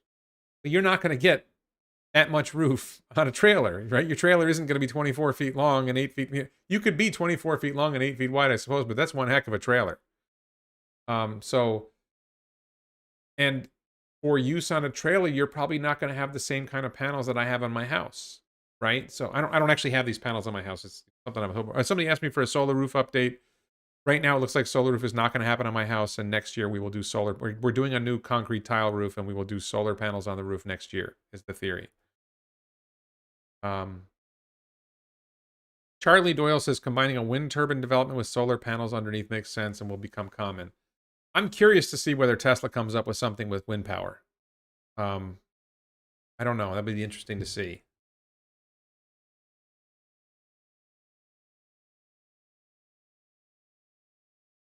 Monroe says single piece casting won't happen in his lifetime. I don't think he said that. I watched that video.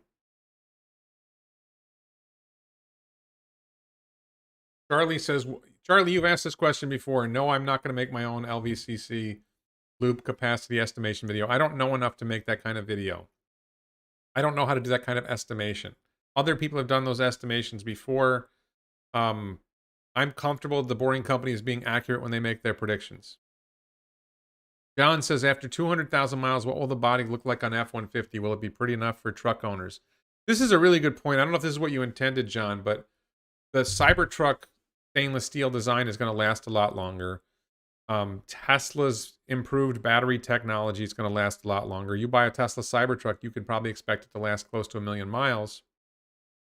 You buy a Ford F-150 Lightning,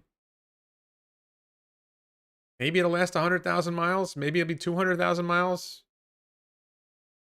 You know, the body's not going to hold up as well. The battery pack's probably not going to hold up as well. It weighs a lot, so it's going to be a lot more wear and tear on the moving parts underneath it.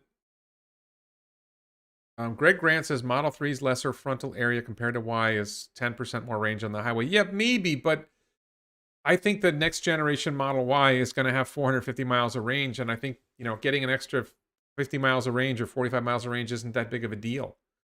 Once you're up over 300 miles of range, you've covered most use cases for most people. And you get over 400 miles of range, there's a certain point where you just don't need that much more range. So I don't think that's a driver to get people to pick Model 3 over Model Y. Model Y has a lot more demand already. How much does a new Tesla body cost on eBay? I haven't seen that. Lightning Rod says single piece castings are not a good solution. I don't know why you say that.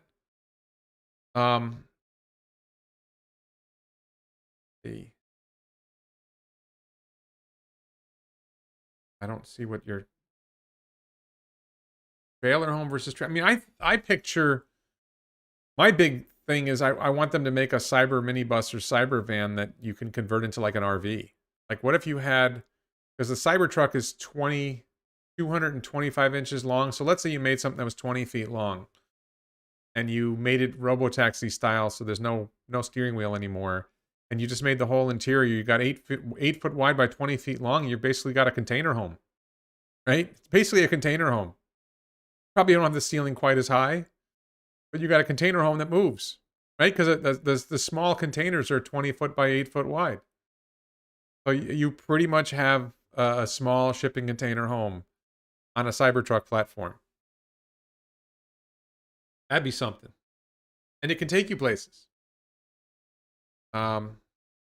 The cyber school bus. I definitely think we're going to see minibuses of some form in the near future. Fred says, what if Tesla made a one-person car with a shorter range, one-piece casting, structural battery for a lot less money? So Fred, check out my channel for Podcar Robotaxi. Search my channel. I made a video specifically about that. I think the future, once we get to the point where the roads are safe, when you eliminate human drivers, right? The danger on the roads today is human drivers. If you create a vehicle that only operates where there aren't, like maybe the cities will eliminate human drivers first, maybe the tunnels will eliminate human drivers. So a pod car robo-taxi, I think you would get down to $5,000 or less. Would be much more efficient energy-wise. And something like 80% of Uber and Lyft rides are single passenger. So that would cover most of the personal transportation needs of the world. Certainly the Western world, the United States, the wealthy world, for very, very low cost. I think you're probably talking about getting the cost per mile down to two. I'm expecting the vehicle cost per mile, not the passenger cost per mile of a 2023 robo-taxi to be in the ballpark of a nickel, 5 cents, dollars 0.05. I think that the future pod car vehicle could get down to 2 cents a mile because you're building a quarter of the vehicle, so your capital cost is low. You're carrying a lot less weight, so it's easier to get more range out of the small vehicle. I could see that doing really well. Metal Mike asks, will there be a Model 2 $24,000 car? So I don't use the term Model 2. Elon and Drew pretty much said we're not calling it the Model 2. I believe that there will be a car coming in 2023 that will be special. And I made a video called Next Generation Gigafactory. Check the channel. Brandon Found says hub motors allow all wheels to have motors. Rental of hub motors, car rental companies may need to do or go. I think that the robo-taxi destroys car rental companies, Brandon. I don't think hub motors are necessary. I don't fully understand the advantage of hub motors versus the way Tesla's doing it now. I think if hub motors were better, Tesla would probably be doing that or experimenting with it. So far, I haven't seen it. The question about why don't you know what charge connector Teslas use in Europe? Well, I don't live in Europe. I don't know. I don't know why I would know what charge connector Teslas use in Europe. It's not an important question for me in my life. Mo asks, when was my first purchase of Tesla shares? It was February of 2016. It was about 3 months after the first SpaceX successful SpaceX booster landing, orbital rocket booster landing. I started buying shares in 2016. I've continued buying. I think I bought again this year when stock price dipped to 597. I think that was the last time I bought stock. But I bought February 2016, something like $35 a share in today's post-split pricing. Wolf says, I drive F-150 to 350 at work. They only last around 75,000 miles unless we have crappy mechanics. I think it depends on how you use the truck. I've definitely seen F-150s last 150, 200,000 miles. But there's a good question. What's the average life expectancy of an F-150? I think they do better. But I don't know enough to comment on that meaningfully.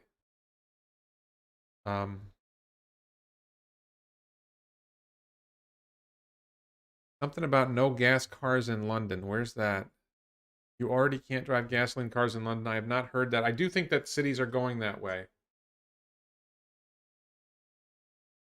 Interesting. Isaac Lateral asks, when will HVAC demo happen? So Tesla has talked about doing an heating, ventilation, and air conditioning system for homes based on the HVAC that they're using in the Model Y. That could be the one more thing. It's possible it seems like a no-brainer for Tesla to do an HVAC system. I think it's just a matter of finding the employee who's motivated to lead up that task, who's good enough to do it, and Elon trusts enough to do it, and getting a team giving up the team. You have teams of people that are working on things. If you decided, we've done well enough with our HVAC system, we don't think we need to improve it much for cars.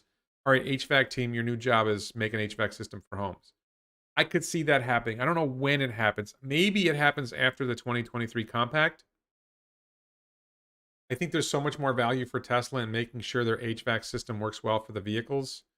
But at some point, when you're satisfied that your HVAC systems work well enough in the vehicles, it would make sense to take those talented people and put them into HVAC for homes. Steve says, I've seen an F-350 go 450,000 miles. Yeah, I definitely think you're going to see examples both ways.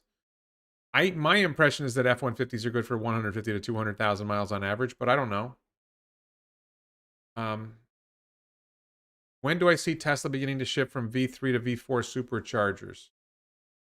I don't think that V4 superchargers are as important as other people think. I think that current charging times are already pretty good. I think we're going to see mega chargers for Tesla Semi being deployed soon. But V4 superchargers, I haven't seen any hint that that's happening soon. The existing fleet doesn't really take advantage of V4 superchargers as far as I know. So maybe it goes with the Model S and Model X. Maybe the refresh will be designed for version 4 superchargers, and that's when they'll announce we're doing version 4 superchargers. That could make sense. So IRRI says standardize the charger plugs. Look, Teslas are the dominant EV. If you want to standardize the charger plugs, then have the other other companies standardize on Tesla's platform. I don't think Tesla would mind if they decided everybody's going to use the same charging standard if it was the Tesla standard. Why would Tesla switch? There aren't enough of the other chargers to matter. Gary Black. Gary Black says a lot of things. Chad Olson, what first triggered you to buy Tesla stock? For me, it was Autonomy Day. It clicked that Tesla was going to be huge. Golly on Hyperchange gave you the confidence to buy. What triggered me to buy Tesla stock was the orbital booster. What I remember what triggered me to buy Tesla stock was seeing the orbital rocket booster landing. That was sort of the moment that I said that I became a true believer in Tesla. I waited 3 months. It was probably one of these things where I was looking at I managed a few accounts. This was my account. I decided to sell something or I had extra cash in an account. And I'm like, what am I going to do with this cash? And once I fixated on Tesla, then whenever I had cash to invest in something, it went into Tesla stock. Jim Whitehead, Beach Street in London's financial district did ban gas and diesel cars in 2020, but I doubt it's enforced much. Yeah, it's probably not enforced.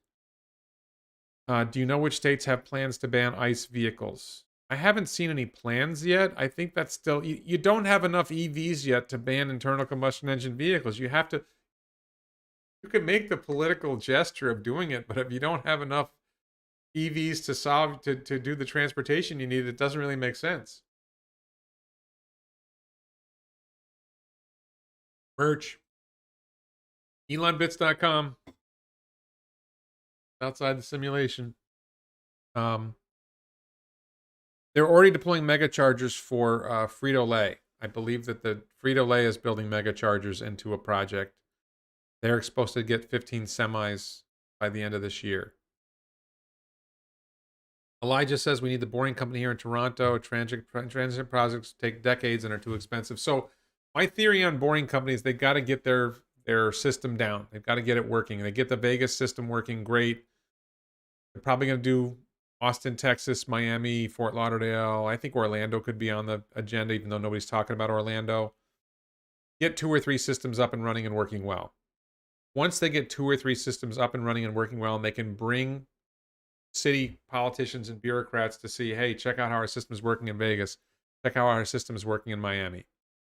And then you got city planners and you got city council members, whatever, and they've seen it. And you go to Cleveland. This is my story. You go to Cleveland, your boring company, you go to Cleveland and say, hey, a totally different plan from the way it's been doing now. The way they're doing it now is they get the city to pay to build the tunnels. Get the city to pay them to manage the tunnels. I got a better idea. I don't think this is crazy. Boring company goes to Cleveland, says, hey, we want to build a tunnel system in Cleveland. Cleveland says no. And the deal is this. We will build the tunnel system for free. We own it. We build it for ourselves. And we will charge tolls. Or this is how we're going to make revenue. And we will give 10% of revenue to the city forever. That's the deal. It's a contract. We're going to build it. You're going to honor our contract. You're going to let us build it. And you're going to not tax us more than 10% a year on our revenue. Cleveland says no. Boring company goes to Cincinnati. Cincinnati says yes. 2 years later, Cincinnati has the system up and running, and it's fantastic. And all the Cleveland voters are angry as hell at their politicians for not saying yes. Once it's up and you do it in one place, you do it in another place. There's no cost to the taxpayers to build it. It generates money for the taxpayers. It saves lives. It cleans the air. It reduces road noise. It eliminates road noise. Huge, huge benefits all over the place. Coming. I think Frito-Lay is owned by Pepsi, John Bay. I could be wrong about that. Or maybe Frito-Lay owns Pepsi. I forget that. Goran says, will Tesla start fabricating their own chips to compete with TSMC? I don't think Tesla's going to make chips. Elon likes to get into businesses that need to be revolutionized, that have been stayed and haven't innovated for decades, and he sees tremendous opportunity to innovate beyond what's currently happening. TSMC is very, very innovative. There's a lot of innovation already in the chip industry. I don't think Elon thinks he can make chips better than they do, or not significantly better than they do. So I don't see him getting into the chip business. No. Oh my God. Oh.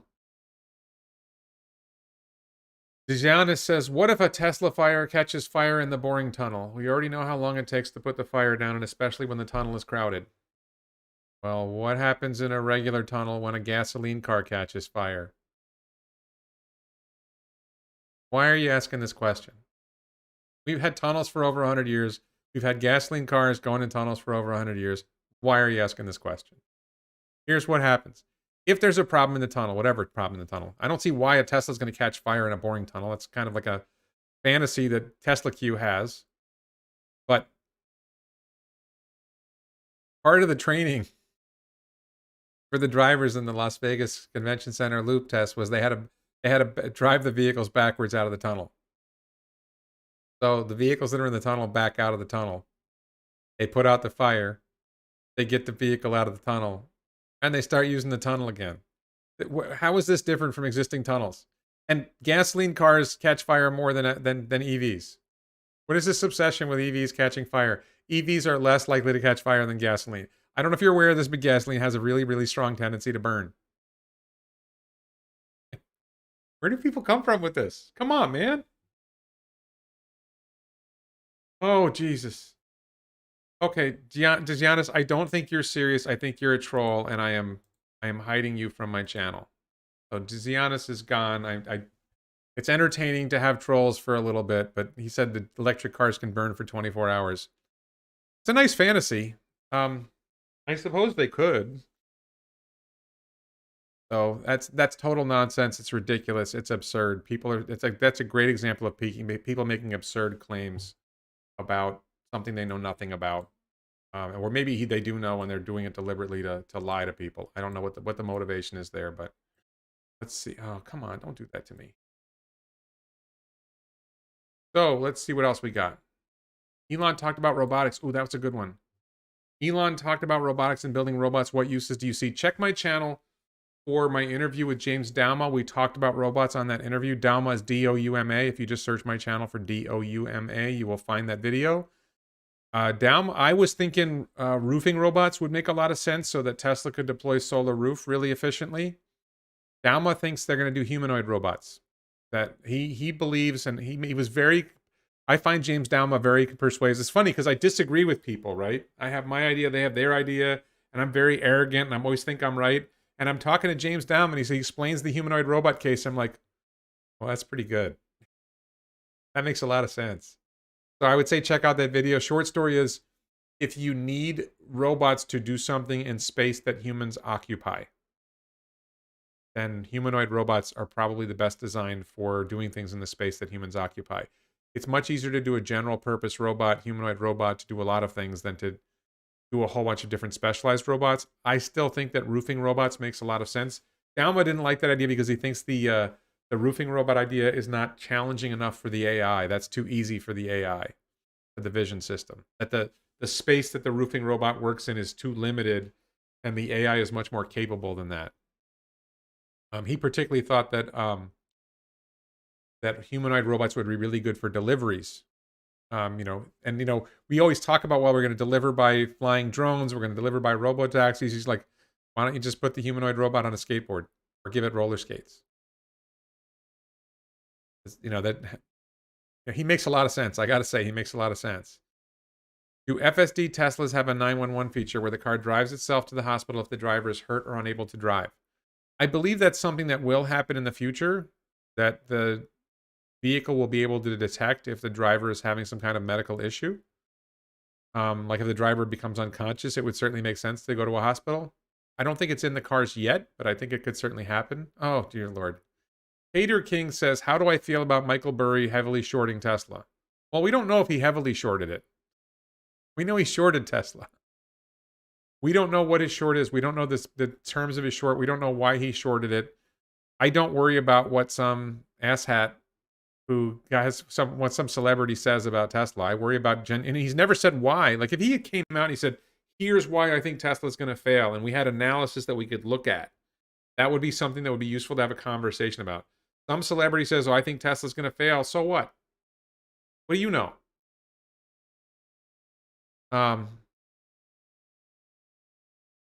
Thinking of buying a Cybertruck, can you talk about why it's a good investment to put the deposit down now? Thanks. So Utopia, I don't give professional investment advice.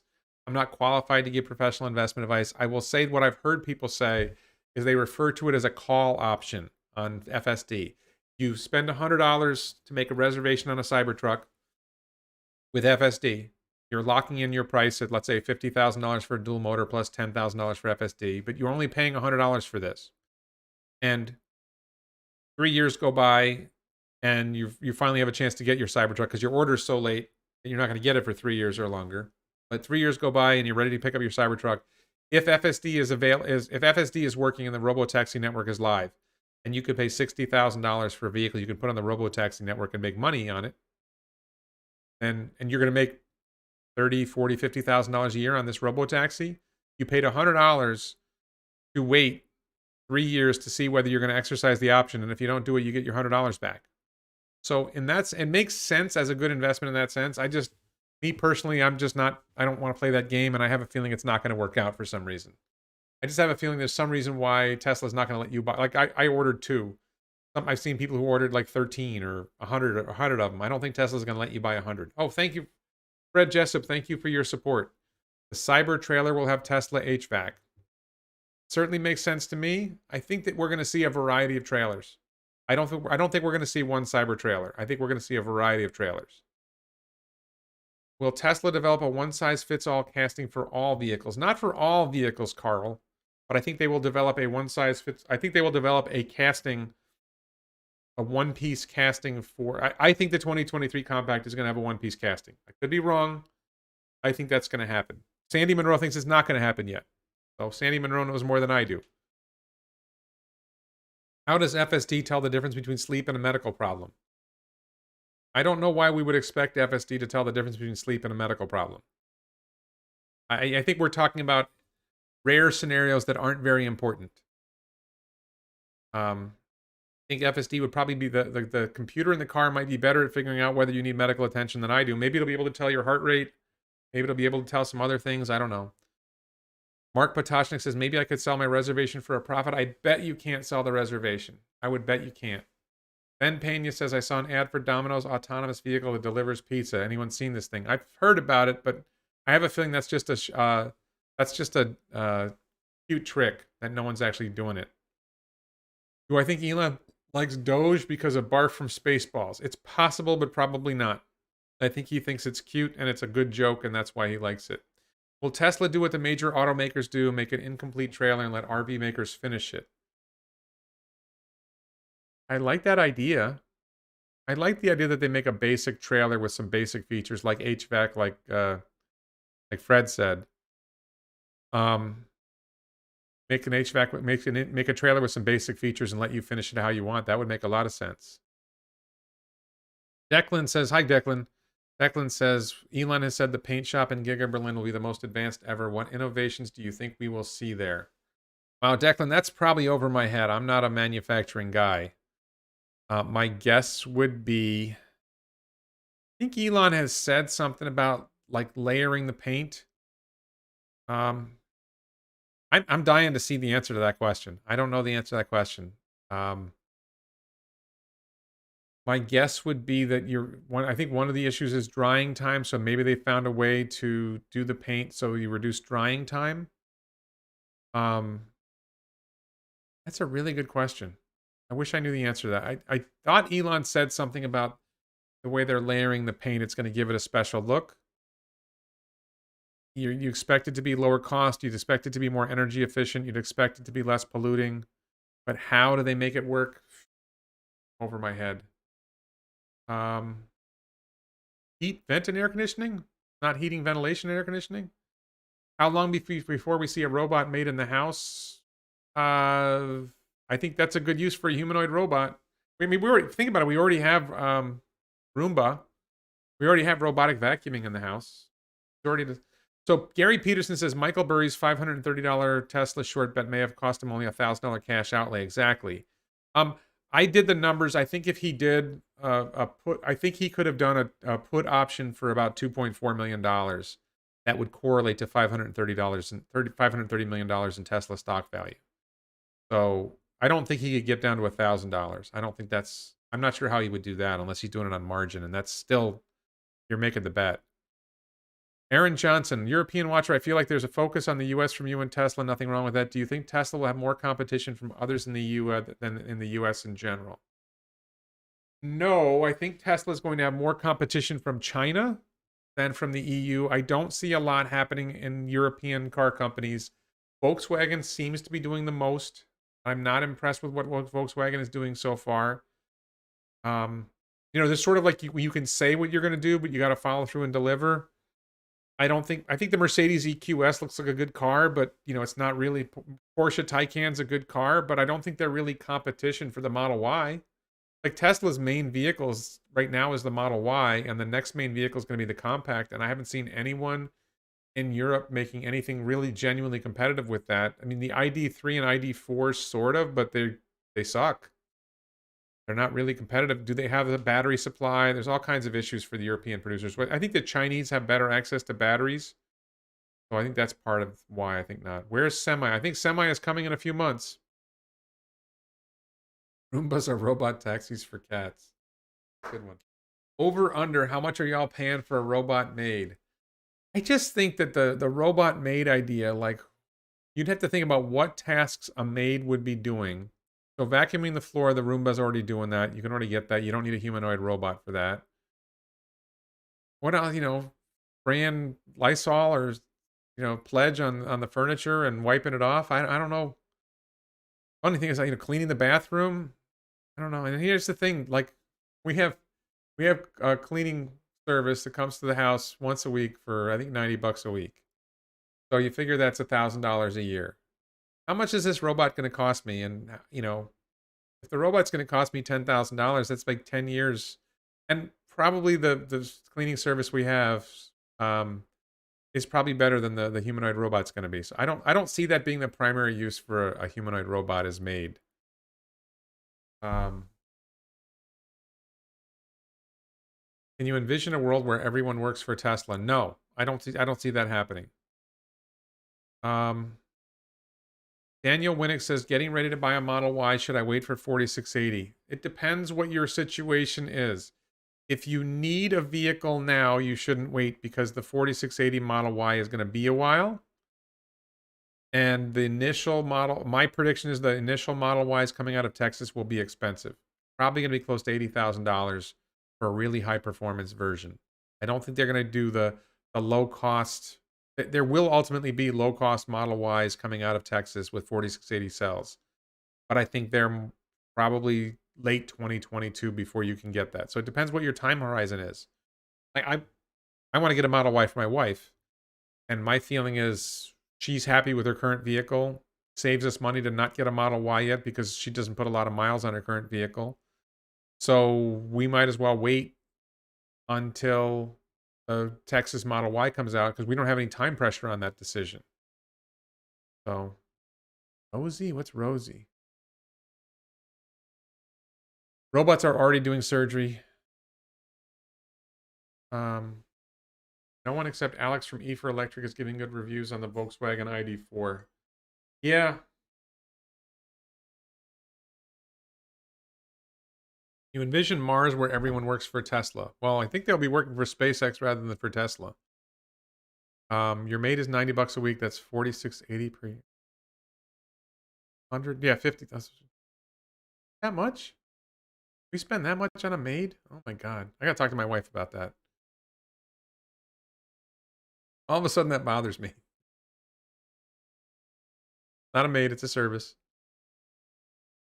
$5,000 a year. Okay, let's think about this. If I'm spending $5,000 a year on a cleaning service and I can get a humanoid robot, and let's say I'm not buying a humanoid robot. Let's say the humanoid robot works on the same volume as the cleaning service, right? The cleaning service probably does 3-4 homes a day. Probably does more than that. I think they do 6 homes. Let's say they do 10 homes a day. So let's say my humanoid robot can clean 10 homes a day. Let's say I pay $100,000 for a humanoid robot. It cleans 10 homes a day times, well, let's say 10 homes a week. Let's say it's 10 homes probably more than 10 homes a week, but let's say it's 20 homes a week times $100 a home. That's $2,000 a week times 50 weeks is $100,000 a year. That's 100. So if it costs you $100,000 for the humanoid robot, it pays itself back in 1 year. If it goes out and cleans multiple homes. You wouldn't want one just in your home because it would be sitting dormant doing nothing most of the time. So that might make sense. Interesting. Thank you for who did the math on that? Who corrected my math? I appreciate that. Somebody got my math right. With the wealth journey, thank you. Wow. That's compelling. Cybertruck Frunk, I don't not to worry about Cybertruck Frunk. I don't think Cybertruck Frunk is important because you have the bed as a cover. And so the Cybertruck Frunk is a lot less important. Will the Chinese Mars colonials flee to Elon land 2060? I don't know about that. Watch The Expanse for that kind of story. Michael Chapman, Warren, it'd be kind of creepy to see a humanoid robot come in and start dusting those framed plaques behind you. They're not plaques, they're like, this is my diploma from Rice University. This is my diploma from law school. Somewhere up here is my Stanford master's degree. This is a picture of the New York State Capitol, like an old picture. This is a plaque that was made for my father who passed away. The law school didn't want it, so we kept it.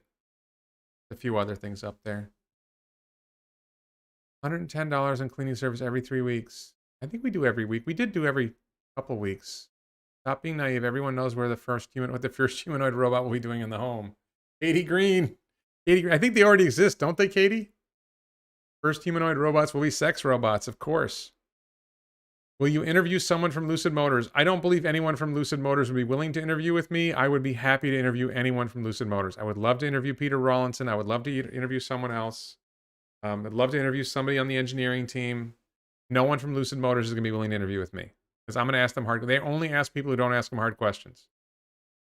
They can't answer the hard questions. So, does Cybertruck need a tank turn feature? Is that where it like rotates? I don't think it needs it. I don't see why it couldn't do it. Will robots have legal rights? Very, very good question.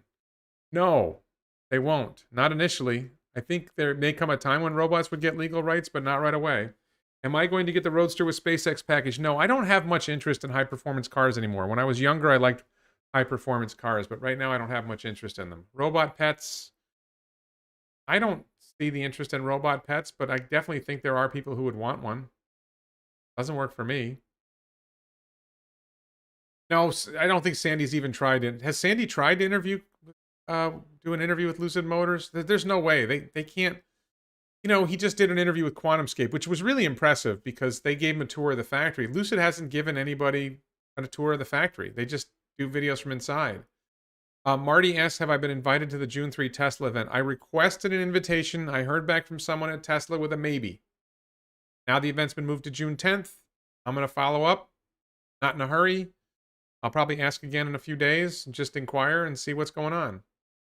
Tesla robot pet dog. I don't think Tesla's going to make a robot pet dog. I don't see that being something that's important for Tesla. What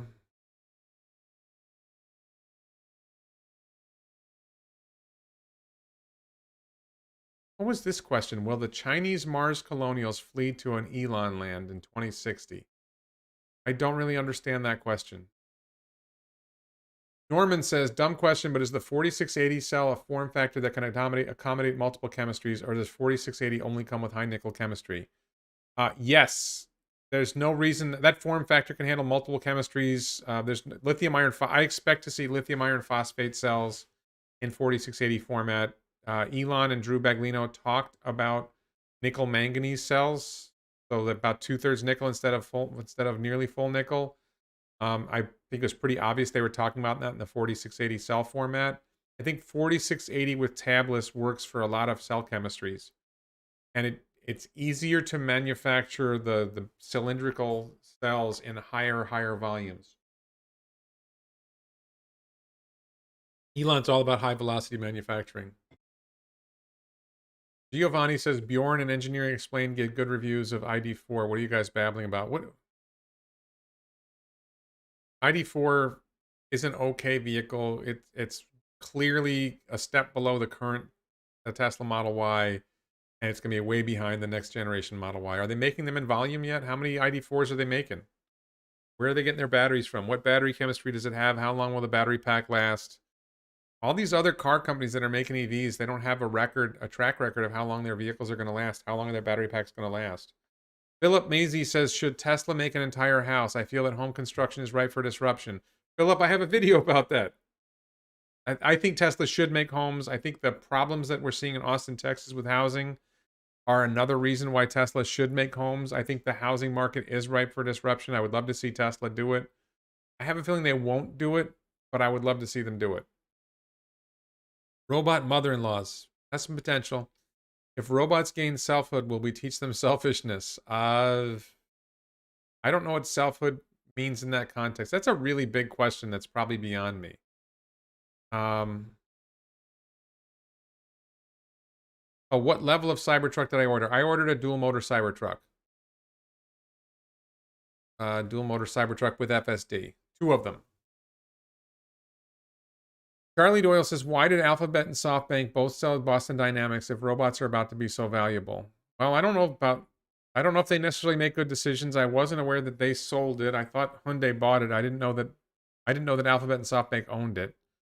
I don't know that story about what their involvement is, but SoftBank, I think, has some very questionable management. Alphabet, hard to know how they make their decisions. They've been backing Waymo for a long time. I think they finally figured out Waymo's not going to work. Beacon says, how do antitrust laws work for Tesla with large portions of the company outside the United States? I don't think that U.S. antitrust laws apply to Tesla's operations outside the United States. So I guess I don't really, maybe I don't understand that question. Matt Burns says, will the Model Q drive straight to your house from the factory? Model Q, I believe you're referring to what I think of as the 2023 model Tesla Compact, the one that was hinted at Battery Day. The joke is we're going to call it the Tesla Q because it's making fun of all the people who TSLAQ is the symbol for Tesla going bankrupt, so that's the joke. It might. I think it's probably not efficient for the Model Q to drive straight to your house from the factory. It's probably more efficient for it to ride up on a truck and have a Tesla semi deliver them. I don't know. Rawlinson was in DC shilling for dollars. I didn't see that. If you have a link, put it in the comments. I'll see it. Dual motor is about the best average Cybertruck for. So people ask me why a dual motor, why not a tri-motor? Number one, dual motor is $20,000 less. That seems to be a no-brainer. Yes, it has 4-wheel drive. I expect to do very limited non-road driving, like dirt road driving. I don't expect to do I'm not going to go doing serious off-roading and whatever. I'll be on dirt roads, but I'm not going to be doing really heavy-duty off-roading. My normal driving does not require me to go very long distances. So the extra range would not be of that much value to me. So, maybe somewhere down the road, I'll start doing trips where I drive, 1,000 miles, but that's not how I normally do things. So I think it's unlikely. If they offered a $10,000 upgrade, you get an extra 100 miles of range, I'd probably buy it. But I don't care about the performance either, so. IRRI tunnels adaptive for flood control and drought mitigation. Absolutely. Boring Revolution did a video where he talked about using tunnels for flood control. So not check my channel, check the Boring Revolution channel. He did a video about that a while ago. You start the tunnel upriver. Let's say there's a city that floods. You start the tunnel upriver above the city. You tunnel the water off to a spot below the city, downstream from the city. And whatever you do, you're going to flood somewhere. But if you can shift from a heavily populated area to a less populated area, that's good for humanity as a whole. And you pay off the people who are getting flooded. Jim Whitehead says, Allset is claiming they will do local farming. Where's that? Local farming near the homes also, but where's their development? Where are the actual model homes? So Allset is a company, if you look at Jim Whitehead's comment in the chat, he's talking about Allset, A-L-S-E-T. If you spell it backwards, it's Tesla. This is a company that is promoting itself as making Tesla homes. The equivalent, homes based on Tesla technology. I've talked to guys from Allset before. I think they seem like nice people, but I don't see that they're making progress on their mission. There's huge demand for housing right now. If you have a plan for doing this kind of housing, what's stopping you? Start building them. I think it's probably harder than you think. I'm not sure they really have the team they need to get it done.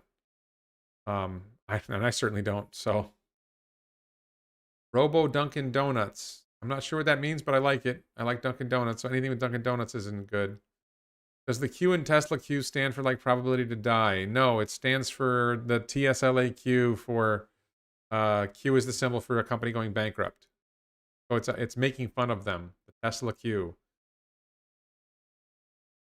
Jim Whitehead says, as a long-term real estate home flipper myself, I don't believe home claims until they build 2+ working model homes. I don't think they built one, Jim. I don't think they've even built one model home. People always ask me about 3D printed homes. And there was this 3D printed home. People keep sending me this story about this 3D printed home in Long Island, New York. And it's like, okay, they built one. Where's the second one? If it was such a good idea, why didn't they build another one? So I keep seeing stories about people 3D printing homes. When you build 10, when you build 100, then we know you're somewhere. If you build 1 or 2, you haven't really done that much yet. Will the new EV tax rebate take batteries away from megapacks and energy storage so Tesla can flood the US market with its cars and trucks? No. Megapack is going to use lithium iron phosphate, and megapacks will get a tax credit as well. A different tax credit. I think it's a 30% tax credit. So megapacks are going to get tax credits as well. And they already get a tax credit, but I think they're going to get a bigger tax credit. So I don't think that the EV tax rebate would affect it much. I think the primary vehicles Tesla is going to sell in the United States, at least in the short term, are going to be nickel-based batteries. The 2023 Compact is going to have iron phosphate cells, but CATL is really ramping up their production of iron phosphate cells. If you look at their plans, and I believe them. So, how will Tesla get around Texas's laws preventing sales? Tesla already sells cars to Texans. They have a way of getting around it. It is what it is. They'll work it out. Utopia says, is your second Cybertruck intended for a robo-taxi? Will they appreciate after FSD goes up? I ordered the second Cybertruck for robo-taxi use, but I do think there's a chance that I would just have someone else in the family use it. If there is no robo-taxi use, I still might want it. Humanoid robots would be perfect for building colonies on both the moon and Mars. Yeah, that's a really good point that Mars is great. It might be a lot easier to build stuff on the moon than on Mars. The solar energy hitting the moon is better than the solar energy hitting Mars because the moon is closer to the sun. A lot easier for us to get to the moon. So there's a lot of sense in building a colony on the moon, but Mars is a more, the moon only has 10% of Earth's gravity. I think that's going to be, and the moon doesn't have any potential for an atmosphere where Mars does have some atmosphere, and there's potential for building terraforming Mars with a better atmosphere. When do I think Tesla will announce its next factory for the United States? I think they will announce their next series of factories after Berlin and Austin are up and running and producing in some volume. So my guess would be second quarter of 2022? First or second quarter 2022, maybe? They should go and build a factory in Detroit? No, they should not build a factory in Detroit. Do I see GM's space vehicle contract? Did I see GM's space vehicle contract with Lockheed Martin? I did not see that. Is the Cybertruck possibly part of the new tax program? I don't see why Cybertruck would qualify. It's the proposal. The last proposal I saw capped the vehicle price at $80,000, and the tri-motor Cybertruck is $70,000 plus FSD. You're still under $80,000. Adding an option, you have a problem.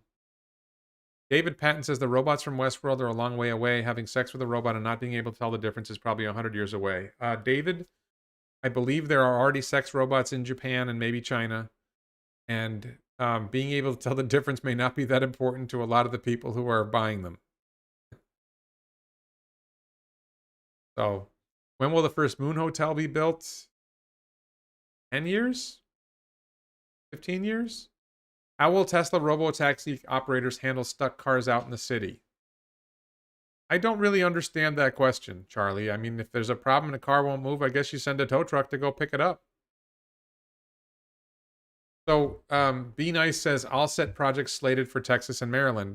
Be Nice, how long have they been slated? All set's been talking about doing these projects for at least 2 years. Give me at least a year.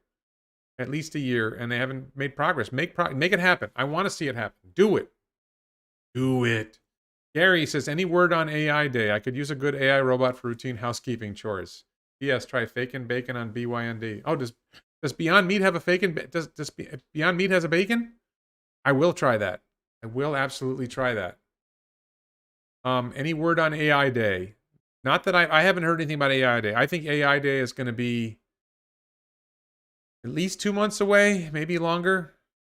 Usaid says, Warren, are you reading the Tesla Vision accounts from individuals on the Tesla subreddit? No, I am not. We had a Patreon supporter who has using Tesla Vision and said it was just as good as the previous version.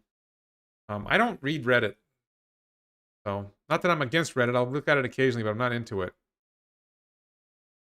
Same reason I'm not into... What is the thing you got me using, Usaid? Discord. I'm not into Discord. They're too complicated. There's something about the user interface I don't like. Will the next Tesla factory be a next generation Gigafactory? Yes. Yes. I believe that after they build Texas and Berlin, based on Elon's interview with Sandy Munro, that the next factory they build for vehicles will be a next generation Gigafactory. I think it's going to be single piece castings, 48 volt wiring, and multiple other innovations. Maybe the no windows approach, no doors, side doors approach. Can't believe somebody's seriously asking me this question. And thank you, Gary, for your support. Curious Mind says, do I think Tesla shares have the capability of going to $10,000 or more in the year 2030, 2040? I think the Tesla stock will hit $20,000 a share by 2026. $20,000 a share by 2026. Let me rephrase that. I think that Tesla stock will be worth $20,000 a share by 2026. Whether the market will value Tesla stock where it should is something I can't control. But in terms of vehicle production, profits, everything else, I think Tesla stock should reach $20,000 a share by 2026. Now, maybe they don't achieve the things I think they're going to achieve, but I think they will produce 18 million vehicles in 2026, and the Robo taxi network will be up and running. And I think Tesla will be making ridiculous profits, and it will translate to a $20,000 share price.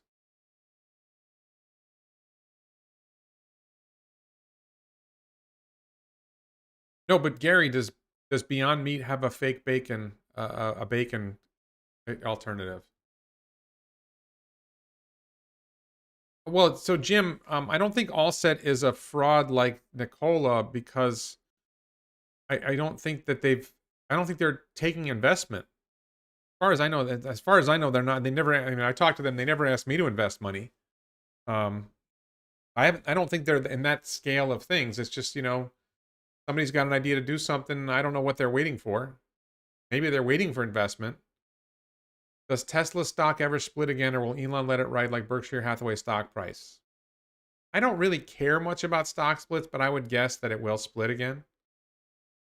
I think it's likely. Okay, Giovanni says, what do I think is Tesla's very long-term future after Musk bankruptcy merger? So Tesla's very long-term future is that they will be the world's largest producer of vehicles, that they will be the world's largest robo-taxi network, that they will be the world's largest AI provider, they will be the world's largest robot company. They will probably be the world's largest HVAC company, world's largest energy company. Can't believe I left that for last.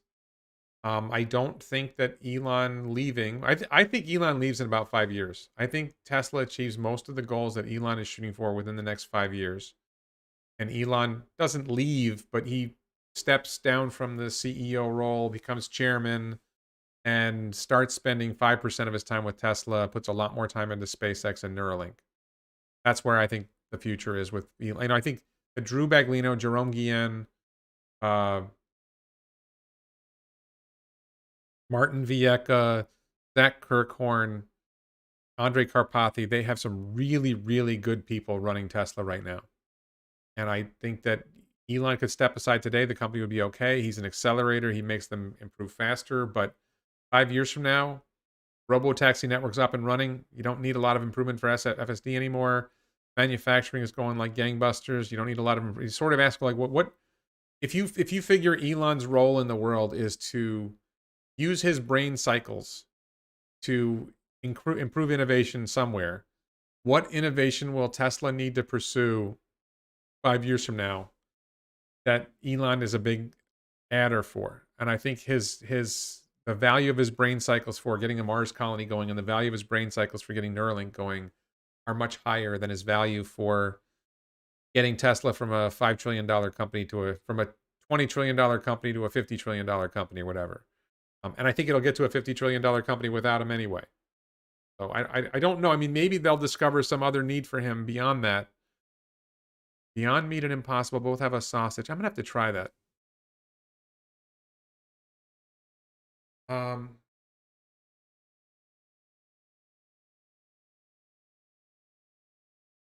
Well, after I look, Elon is 50 years old. You know, he's not leaving the world for 30 plus years. I mean, unless he goes to Mars. Elon's not leaving the planet for at least 10 years. He's going to be around, and I would say longer than that, 10, 20 years. He's got a lot to do here. What's my perspective if Tesla workers join union? How does that change things? I think it's very unlikely that Tesla workers would join a union. I think that there's a significant chance that Elon decides to eliminate the Tesla factory in California. If it seemed like unionization was on the horizon, it might be a good business decision to end the Fremont factory. I think the Tesla workers know that.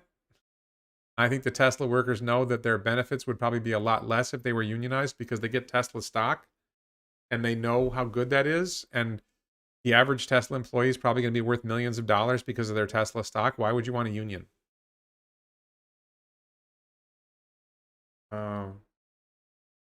Who's the guy from Denmark, Jim? I don't know who you're talking about. Do I expect Tesla to continue to be a growth tech company that doesn't pay dividends in 2026? I don't worry about dividends, but I think Tesla is going to be making so much money, so much profits that they will probably have to start paying dividends. I don't know if it's by 2026 though. Possible, but once I also think there's a theory that they spin off the Robo taxi as a separate company. That they develop their own Tesla-owned Robo taxi network and they spin that off in an IPO. That generates a lot of cash for Tesla shareholders. You know, Elon being a quarter shareholder of the company. That the Robo taxi network is no longer that much a focus of innovation. So the robo-taxi network becomes a dividend-producing machine, and that leaves the rest of Tesla to focus on what it does best, which is innovation. So I could see that kind of split happening before 2030. It would make sense to me to see Tesla spin off the robo-taxi network as a separate company. I'm not saying I know. It's just that like more of a sort of educated hunch. Nelson Silva says, "Is it true that Tesla will build a new factory in Russia?" I would be very surprised if Tesla built a factory in Russia. I don't see any reason to build a factory in Russia. The consumer market in Russia is not big enough to justify that. The political risk of building a factory in Russia is very, very high. You know, Putin can be mercurial. Putin could do something. I mean, not that I think the United States doesn't have political risk, but I think there's a lot of political risk in building a factory. Now, I could see a deal where Elon gets Putin to agree to the Bering Strait, you know, in a deal with China, and part of the deal is we'll build a factory in Russia. But I just don't think Putin cares enough to push for that. I don't think it makes sense for Tesla either. No, I don't see. I'm not saying no. Maybe do they have the right resources for a battery factory? Maybe. Do I anticipate wireless charging like phones? No, I don't think wireless charging makes sense for Tesla. Lars Best in Tesla YouTube channel. Okay, I'll take a look at that. While we're just chatting, I'll just mention my Patreon supporters again. Do I anticipate coronavirus? It's an interesting account name. I have a question. Do you think Tesla will launch an AAV product in 2030 or later, an autonomous aerial vehicle? Elon has said they're not going to pursue a flying vehicle. So I think it's unlikely that Tesla will do a flying vehicle. I just don't see that making sense. Please support the channel on Patreon, link below. Early access to some videos, bonus content. You get to submit questions for the live streams ahead, so your questions get answered first. The wireless charging does not make sense to me at all. Charlie Doyle says Elon has 6 sons. Hopefully, at least one of them will innovate like him. I don't think it's wise for Elon to count on his children to take over his companies. I'm not saying it's impossible and it might make sense, but I think he wants to let his kids to pursue their own path. I think he's been pretty clear about that. So I'm on the second water bottle. ElonBits.com. Get your merch. What's outside the simulation? Russia has unlimited resources. I'm pretty sure that's not true. Do I think Musk could disrupt the union business? I don't know what you mean by that. Moon or Mars factory first? Interesting question. I think Mars makes more sense for factories because there is an atmosphere, but I don't know. Hey Hassan, thank you for joining the chat. Why doesn't Tesla create a business model where homeowners can install charging stations, even if they don't own a Tesla, and sell energy to those who need a charge? I know they're doing that for business owners. I have a friend who has basically a large jewelry place. And I suggested it to him, and I think he submitted. I think they said no to him. I don't know what their standards are for where they want to put a supercharger in. I thought he had a really good location because he has very high-end customers who are probably more likely to own a Tesla. But for whatever reason, I think it didn't happen. But I think that they are working on models like that. I don't think it makes sense for residential, though. It makes sense for businesses. LiDAR versus Tesla approach on autopilot. Do I think Tesla is making a mistake by not having LiDAR approach? No. I think Tesla is making the right decision. LiDAR is a crutch. LiDAR is very expensive. LiDAR uses unnecessary energy. LiDAR is not solving the vision problem. We drive without LiDAR. The car can drive without LiDAR. What if Berlin won't go online soon due to German bureaucracy? There's a risk of that with any company. I mean, look at what happened in Alameda County with the Tesla factory in Fremont. I mean, anything can happen, but I don't think that the German bureaucracy is likely to stop Tesla from operating because, Tesla wants to build more factories, and if Germany screws them, then the next factory won't be in Germany. Rob Markovich says, Warren, how soon after the EV tax credit passing does Tesla announce a new U.S. factory or two? I don't think it's a question of timing. I think it's a question of when Giga Texas and Giga Berlin are up and producing before they decide to do the next factory.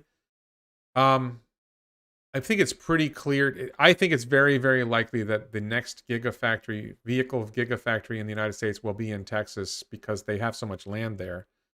If they were to build a factory in another location, my prediction is the Carolinas. But there's an area in North Carolina near the Research Triangle, Duke University, University of North Carolina, Chapel Hill, whatever. That's a place people might want to live, and that would be a prime choice. But honestly, I think things are going so well in Texas. I think they'll build another factory in Texas, and I don't know how much advantage there is in building one in, say, Carolina. Maybe. I don't think so. I'd love to have them in Florida, but I don't think Florida makes a lot of sense. I mean, Elon seems to get along really well with the governor of Florida and with Florida officials, so maybe it happens in Florida. I would like to see that, but get an extension cord. What would the extension cord be for?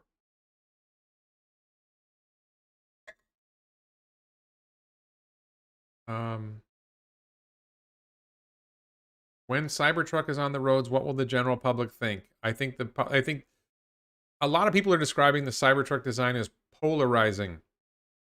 That you either love it or you hate it.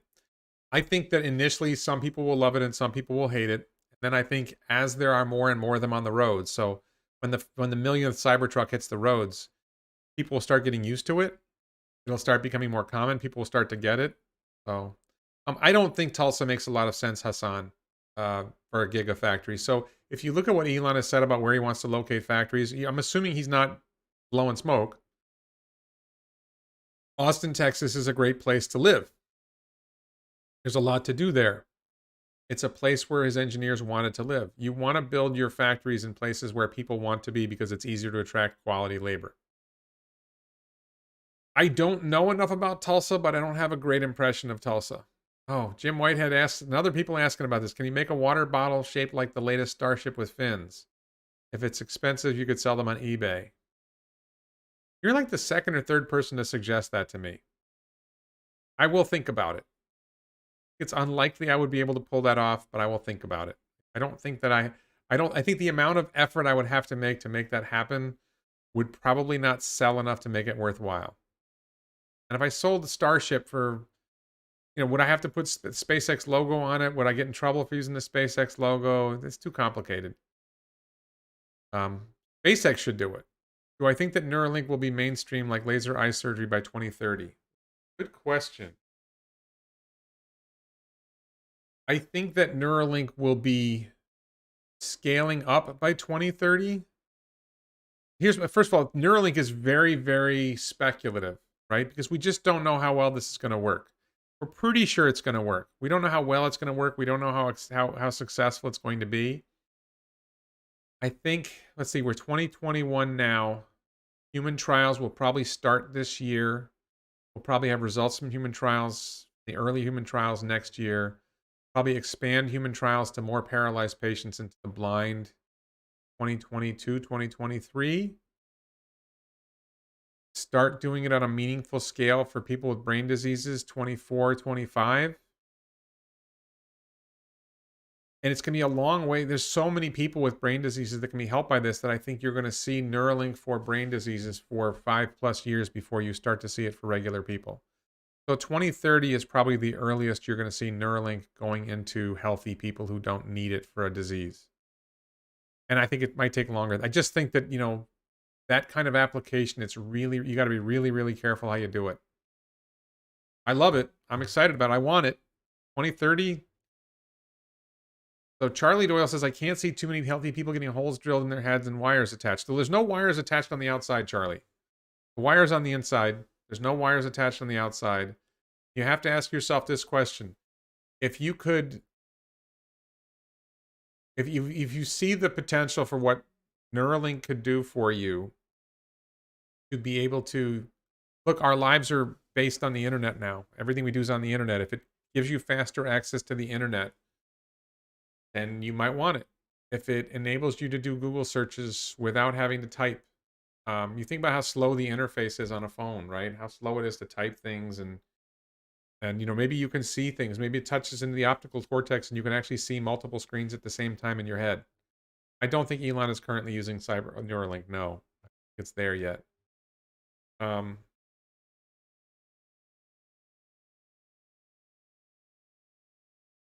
Politicians in Texas can't stop it. I don't know what's going to happen in Texas. I don't think it's that important. I think that it's just something that they have to work around. Tesla Tulsa has a good ring to it. Tesla Carolina has a good ring to it. Tesla Florida has a good ring to it. They all have good rings to them. Hassan says, problem with Texas is Tesla can't even sell their vehicles directly to Texans. They're working around it. It's not that big of a deal. I don't think it's that big of a deal. I think Teslas they're still selling vehicles in Texas. Yeah, the politicians suck. Politicians suck everywhere, but I don't think this is the end of the world. Giga in England. I don't think Tesla's going to make a decision on a Gigafactory until they get the next European Gigafactory until Berlin is up and running. If the German authorities make it too difficult to get the factory going in Berlin, and Tesla is confident they'll get treated better by UK, then maybe they build a factory in the UK. But, COVID restrictions in the UK have been very, very severe. And I think Germany may have been better about that. And that's not a good sign for some, Elon did not like how Alameda County imposed COVID restrictions on Giga Fremont, on the Fremont factory. So I don't think Germany's doing, I don't think the UK is doing great advertising for build a factory here. I definitely think, who was I talking to? Milos was saying this. Maybe the Czech Republic or Slovakia, somewhere in Eastern Europe, would make more sense. I think there's a lot of potential in a lot of places to put a Gigafactory. My number one guess for where the next Gigafactory is going to be in Europe is in Berlin. That if it all goes well there, then they're going to build one there. That you've got all your resources in one place. Why would you want to spread yourself thinner? He just wanted to be on the same continent. I don't see that the UK. I would say Japan is more important than the UK. The bigger car market. They're both left-hand, right-hand drive. Tennessee and the Carolina. I don't think Tennessee has. I mean, Nashville's kind of a nice place. Maybe Tennessee would be a place for a gigafactory. I think the Carolinas are better, but I don't hate the Tennessee idea. I don't hate that.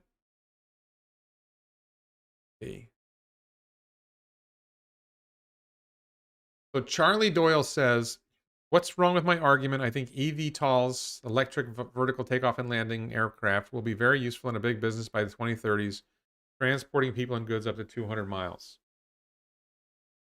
I think that Boring Company tunnels will beat out eVTOL. So I don't know enough about the cost of operating an eVTOL. My general sense is that Boring Company tunnels will be better. Boring Company tunnels will be better for most uses than eVTOL. I could be wrong. I'm not saying I know. I just, when I look at eVTOL, I think about the cost.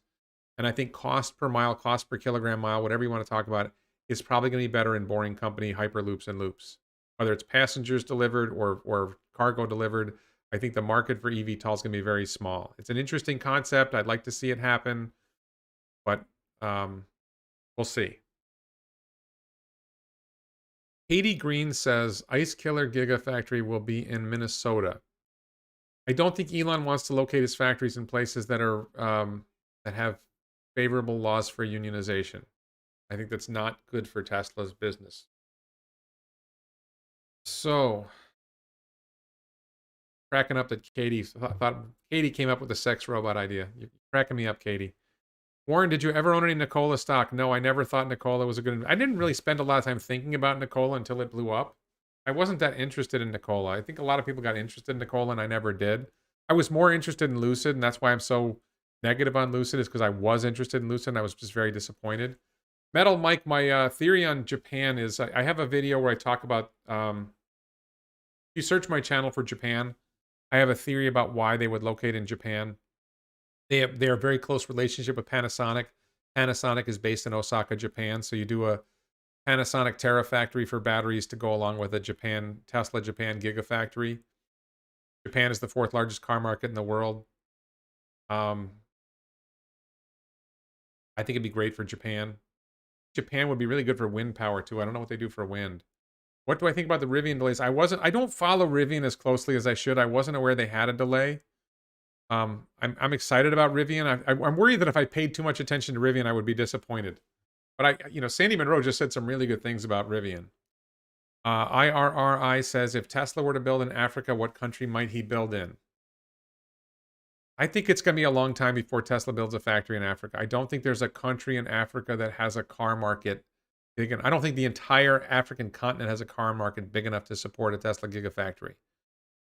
Because Tesla's vehicles are expensive. Now, if they made a factory that made a van, a minibus, I would probably make that in India and ship them to Africa rather than make them in Africa, but that could make sense. Giovanni says, why am I disappointed in Lucid? So I was really excited about Lucid Motors until the September reveal. And the reveal was very disappointing because they gave very little technical detail. And they are making claims that are not credible. There's no way that they're delivering a vehicle with 517 miles of range. Basically what Lucid is claiming is that they're going to deliver a vehicle that is as fast as a Porsche Taycan and has 2.5 times as much range. I don't find that credible at all.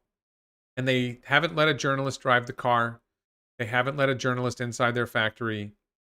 It looks to me like it's an elaborate fraud. I hope they prove me wrong. I want Peter Rawlinson, I want you to prove me wrong. Prove me wrong. Show me that Lucid's for real. Deliver a 500-mile range car for $180,000. Deliver 500 of them this year. I will kiss your feet. I will literally kiss Peter Rawlinson's feet if he would let me. If they deliver 500 cars this year with over 500 miles of range, EPA-rated range, I will kiss Peter Rawlinson's feet. Tesla won't make sex robots. They would last far longer than the guys would. Yes, nice one.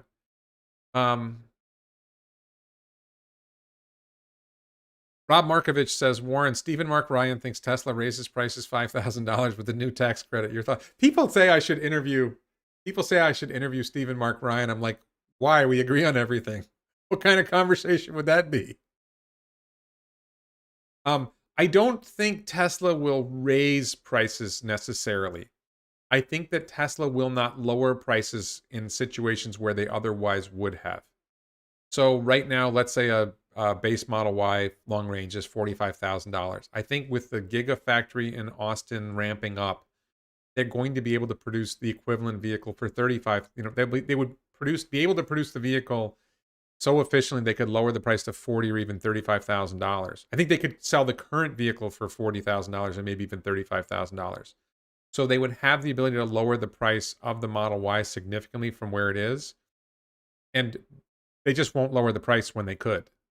I think they may raise prices a little bit on the way there, but I don't think they'll raise prices $5,000. I think it's just that they won't lower prices. Now, I think the other hand, look at the Tesla Model Y, the Tesla Model S and Model X. The base Model S long range is $79,000. So if the tax credit caps at $80,000 a vehicle, then you might have to lower the price of the Model S a couple $1,000 so that when people choose a color option, or maybe you just make it so that you can choose any color at no extra cost. And then, so Tesla sells them for $79,000 in any color. So you get your $10,000 tax credit. And then you buy FSD later. You know, you buy FSD, a week later rather than paying for FSD up front. Now the question, what about Model X? Model X is going to start at $79,000 or $89,000. So are they going to lower the price of Model X $10,000 so it becomes eligible for the tax credit? I think they will. I think you're going to see Model X. I think you're going to see Model S drop to like 75 and Model X drop to like 79. That's my prediction. Long range Model S for 79,000 and any color you want, and long range Model S for 75,000. Ultimately, I think they're going to be able to make the Model S for less than $70,000, but there's that balance. You want to get the credit. So we'll see. Giovanni says, but Tesla about Africa. Tesla doesn't just build cars. Africa needs solar panels and batteries. Tesla doesn't make solar panels. Tesla makes solar roof tiles, which are way too expensive for Africa. Batteries, I don't know if African demand for batteries is high enough to justify Tesla building a battery factory in Africa. I think it makes sense for Tesla to build if Tesla's going to build a factory to serve Africa, I think India makes a lot of sense. There's the high-ranking Tesla officials from India, controller, I forget what the guy's job title is. Not CFO because that's Zach Kirkhorn, but there's some really high-ranking people in Tesla. There's a lot of tremendous engineering talent in India. I could totally see India. Dubai, Russell Copeland says Dubai. Would Dubai make sense? Maybe. I don't know enough about manufacturing in Dubai. David Rucker says, Warren, I don't know how you consistently hold these multi-hour sessions without having to take a bathroom break, and you were constantly drinking. Well, number one, I go to the bathroom before I start. And number two, I don't think going 3 hours is that big a deal for me anyway. Katie says, Minnesota Gigafactory is more of a want. The government here used to be very pro-union, not so sure anymore, but they are very pro-EV, etc., so it might work. I think the record of Minnesota has one of the most progressive, we're going to use the terms, is one of the most progressive states after, especially look at Minneapolis, what happened in Minneapolis. You had this George Floyd thing happen in Minneapolis, and it drew attention to the city council and mayor, and they're like self-identifying themselves as progressives, which is the far left of the Democratic Party, which is very pro-union. And then, what's the guy's name? The Attorney General for Minnesota, Keith something. He's a far left progressive. I think Minnesota is a very, very far left state that is not very friendly to business. I don't know that. It's just my general impression. I mean, I think beautiful state. You don't mind the cold. And I lived in Wisconsin and I lived in the north and I don't mind the cold. What do I think of Canoo? I don't think of Canoo. I looked at Canoo once, CANOO. It's a prospective e-company. I looked at Canoo once. I did not see anything that got me excited. I had a lot of questions of like whether they can really do what they're promising. So we'll see. I hope anytime any EV company that you see out there, I hope they actually get there and succeed. Askar says, Warren, I think you have misunderstood the situation in Africa. The market there is way larger than you think. It's more developed in a lot of countries than it sounds like you think. So, Askar, I would ask you this question. India has 1.4 billion people or 1.3 billion people. I think it's pretty clear that Africa on average is wealthier. Sorry, that India on average is wealthier than Africa. And I don't think India has enough of a car market to support a Tesla gigafactory, car factory. So you're correct that I don't know enough about Africa. I think Africa has a lot of countries in Africa have serious rule of law problems. Elon's from South Africa. If he could make it happen in South Africa, he would. I know South Africans who fled South Africa and are here. Not Elon. I'm not referring to Elon. I'm referring to other South Africans that I know who are here in the U.S.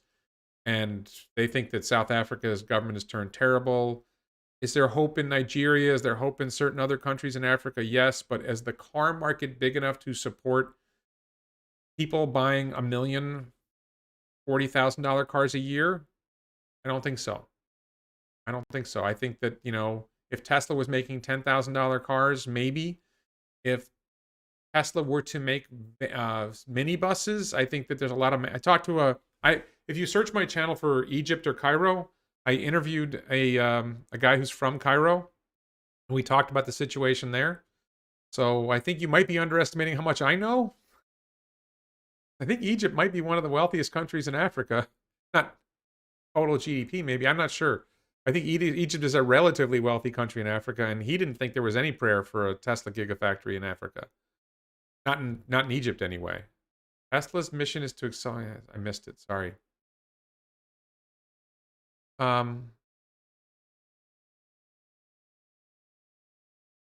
update. I don't think Cyberquad's an important detail. I don't know. I understand why people are excited about it, but I just don't think it's important.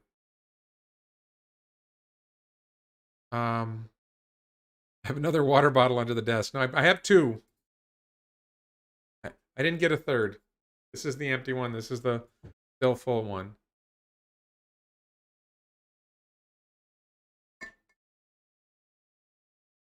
CEO risk to Elon in Japan. See Carlos Ghosn. I don't think Elon's going to live in Japan. Jim Whitehead says, giving a $2,500 credit for union built is a tacit admission that unions are not competitive at the same price. Even bumbling old politicians know this. I just think that's a shameless reality for the Democratic Party. I'm not a fan of the Republican Party, don't get me wrong. I don't like the Republican Party either. But yeah, it seems obvious to me. It's a clear gift to the unions. That's all it is. Tesla should build factory in Dubai. What do I think about that? I don't know enough about manufacturing in Dubai. I think Dubai is a very innovative economy, but I don't know about manufacturing there. And certainly the car market in Dubai is not big enough. Certainly. My impression is that the car market in Dubai and the surrounding Middle Eastern countries is not big enough to support Tesla vehicles produced at high volumes. I think between Dubai, India, and Africa, and the Middle East in general, is there some potential for some kind of local manufacturing there? Yeah. I would bet on India before any of the others. But I don't know. Dubai, I think Dubai is a really cool place. But I just don't, I have family members who visited Dubai. They thought it was brilliant. But, does it really, how does it work? How does it go forward? Unfortunately, there's a history of violent conflict in the area. Wars, will there be a problem with Iran? Will there be a problem with Iraq? Will there be a problem with Saudi Arabia? Will there be a problem with Yemen? I think Dubai is pretty insulated from all that stuff, but I don't know. Kuwait, I would have thought Kuwait was insulated from all that stuff, and it wasn't. So, do I think the $2,500 union-made credit will stand? Yes. I think that the Democrats have a majority in both houses in the White House. I think that we will see whatever EV credit will give an extra incentive for union labor, and the unions will like that, and it won't have any significant effect on Tesla. This Rowlinson's feet, better buy life insurance first. I don't think his feet are that bad, but I'm willing to take that risk if they deliver 500 cars with 500 miles of range. Let's just say I don't think I'm taking a lot of risk in making that proposal. Somebody said hello from Slovakia. Who said hello from Slovakia? Home of Andrei Karpathy, by the way. Thank you, Michael McCall, for saying hello.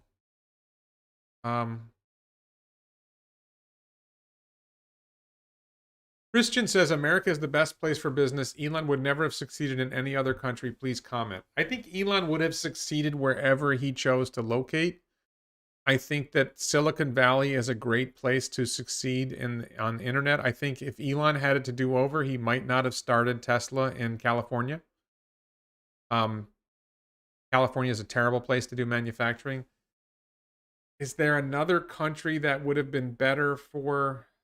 I think China. I think Elon would have succeeded in China. I think Tesla, if Tesla had started in China, it might have done even better.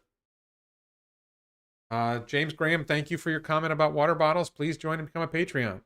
I think ultimately it was a good choice to do the water bottles, so I thank you for pushing me on it. I don't think I did it because of you. I think I saw there's a company called Teespring that does my merch, and I think they suggested it. But I'm going to say you had a slight influence on me, so that's probably one of the... I don't think it's a big reason why I went to these stainless water bottles, but it probably helped.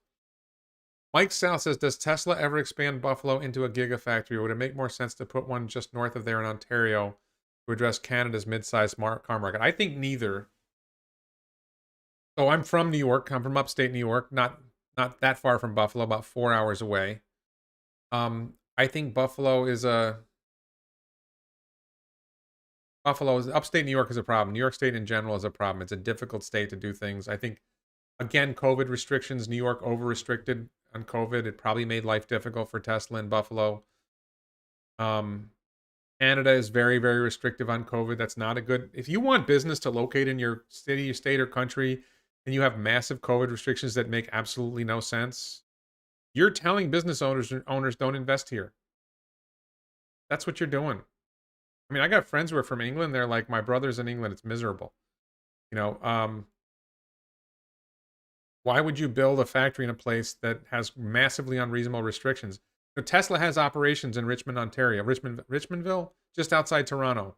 I think it's from Hvac Systems. It would make sense to do something in Canada if Canada didn't have insane laws. So will Tesla do something in Ontario? Maybe. I don't think they need to. I think you have to recognize that Canada is a fairly large market, right? But Canada's smaller than California, right? And I think they might want to shut down their factories in California. Well, why would you? So,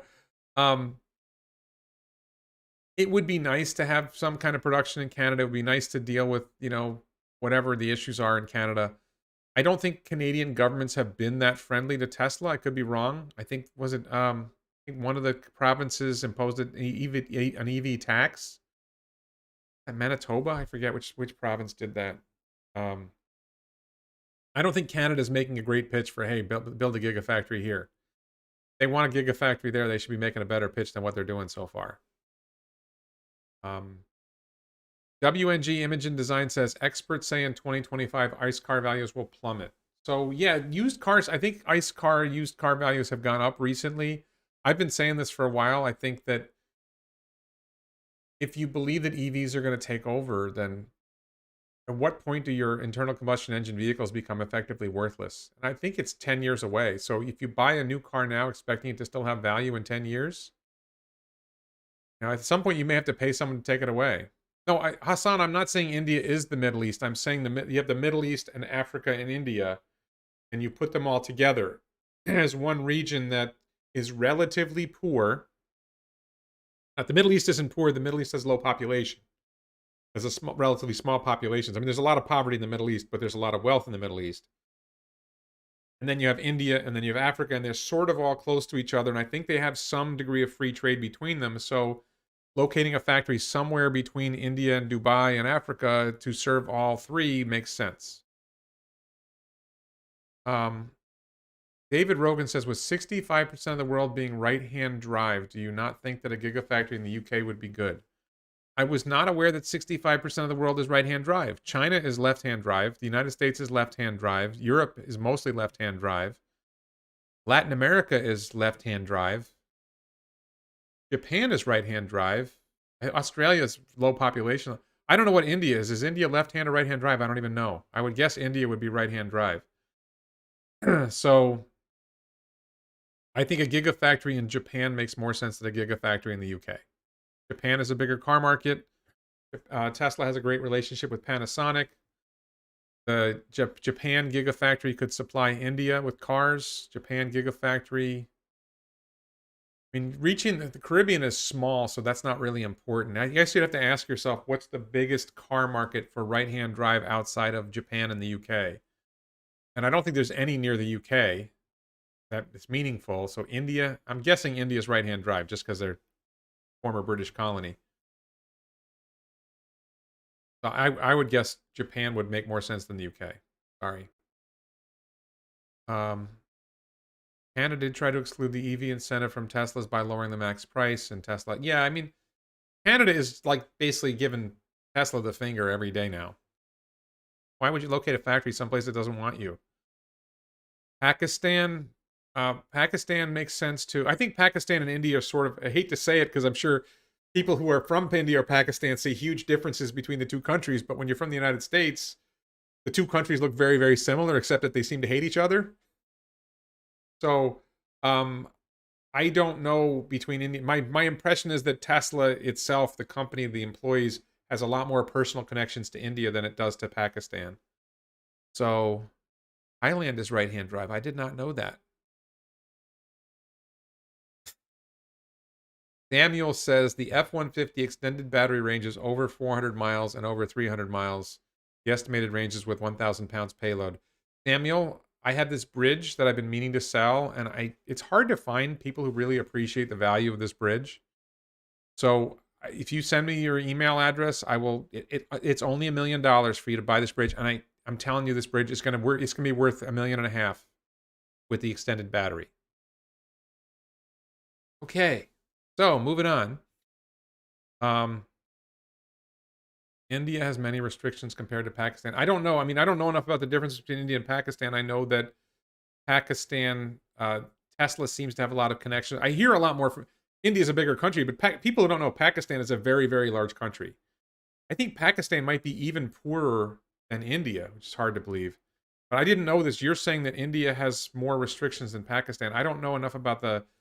I love the point that would Pakistan make sense? Oh, I love this. So Solid says Pakistan is an Islamic state, India is a democracy. I don't know that Pakistan is a bad, there's like good there's like good Islamic states and bad Islamic states, and I'm not saying there's good democracies and bad democracies. I wouldn't say that that's a factor. I mean, China's not really a democracy, and Tesla's doing really well there. Yet this bridge doesn't have a crack in it, no. It doesn't have a crack. It doesn't have the crack. There's only 220 million people in Pakistan? I thought it was bigger. I think Indonesia has a really good case for a factory. Indonesia is a huge country with, I think, a bigger economy than India or Pakistan. Well, probably has a bigger economy than Pakistan, higher GDP per capita than India and Pakistan. And Indonesia is also an Islamic. Maybe the Malaysia's in it. I think it was Indonesia, Malaysia. Those two countries have a lot of potential, and Indonesia has a lot of nickel too. Brazil drives on the right. Yeah, like the U.S. Yeah. Now, Latin America is a left-hand drive. Kuwait is left-hand drive. I did not know that. Small country. Center drive. That's right. Once we have robo-taxis, it doesn't matter whether it's left-hand drive or right-hand drive. Yeah, and fly-by-wires, exactly. Drive-by-wire is not going to matter anymore.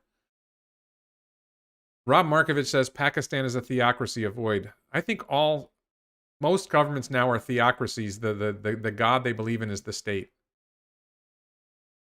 $10K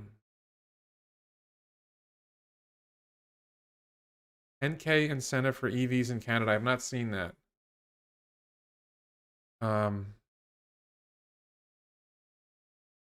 I don't know what Pakistan's. I know India has a reputation for a very strong regulatory environment, difficult regulatory environment. I don't know about Pakistan's regulatory environment. Warren, Stephen Mark Ryan is adamant that Tesla will raise sales. I already addressed this question about Stephen Mark Ryan and the Tesla raising sales price of cars. I'm not going to address it again because I already answered that. Warren, what do I think? What do I think of a South Korea having a Tesla factory? I don't think South Korea would let Tesla build a factory in South Korea. I think that South Korea is going to favor Hyundai, Kia, their local manufacturers. Russia, no. A lot of Southeast Asia is right-hand drive. Okay, I did not know that. I mean, Indonesia, Thailand, Malaysia are big countries, so if they're right-hand drive, that's a pitch for a Japan factory. Somebody said Thailand would be a good place for a car factory, so Thailand would be interesting. I just think Japan makes a lot of sense because of Panasonic, but Thailand, Indonesia,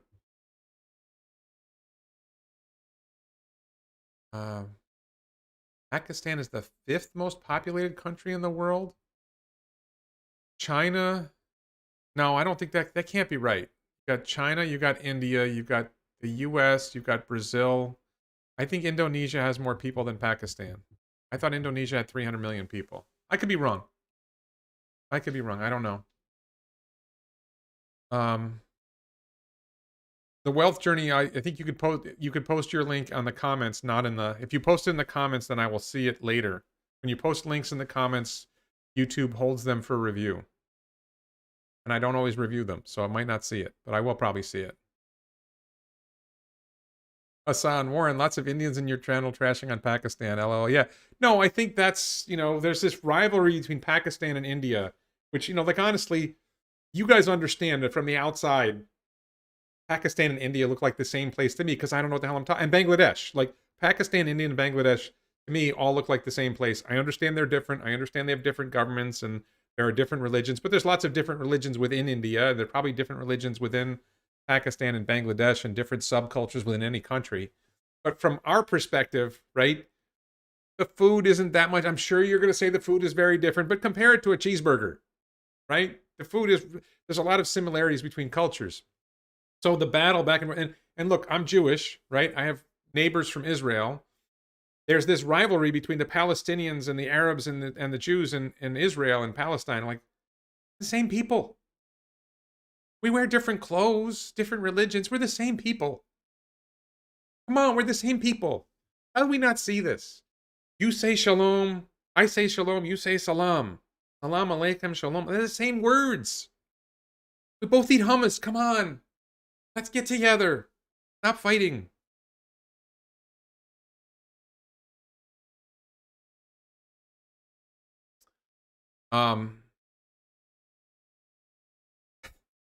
Singapore, I don't think Singapore is good for manufacturing. Singapore is a great place for a lot of reasons, but I don't think it's great for manufacturing. I don't know. Maybe Singapore does have a lot of manufacturing, but my knowledge is no. John Irwin says, what about Yugoslavia? Is it still called Yugoslavia? I don't even know. I got Czechoslovakia wrong. I don't want to get in trouble. What about Yugoslavia on the Adriatic Sea feeding out in the Mediterranean to everybody? I don't hate it. I like the idea. I don't know. That's not a terrible idea to me. I think there's a lot of countries that have a lot of potential. I think that if you're going to do continental Europe, you're going to do Germany, you're going to do Berlin unless there's a reason not to.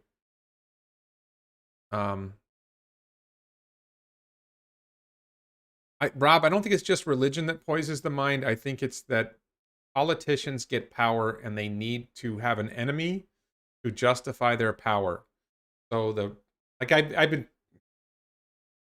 I'm half joking that I feel like Netanyahu in Israel has a quiet deal with Hamas and Gaza to keep the fighting going so that they can both justify their power and continue their corruption.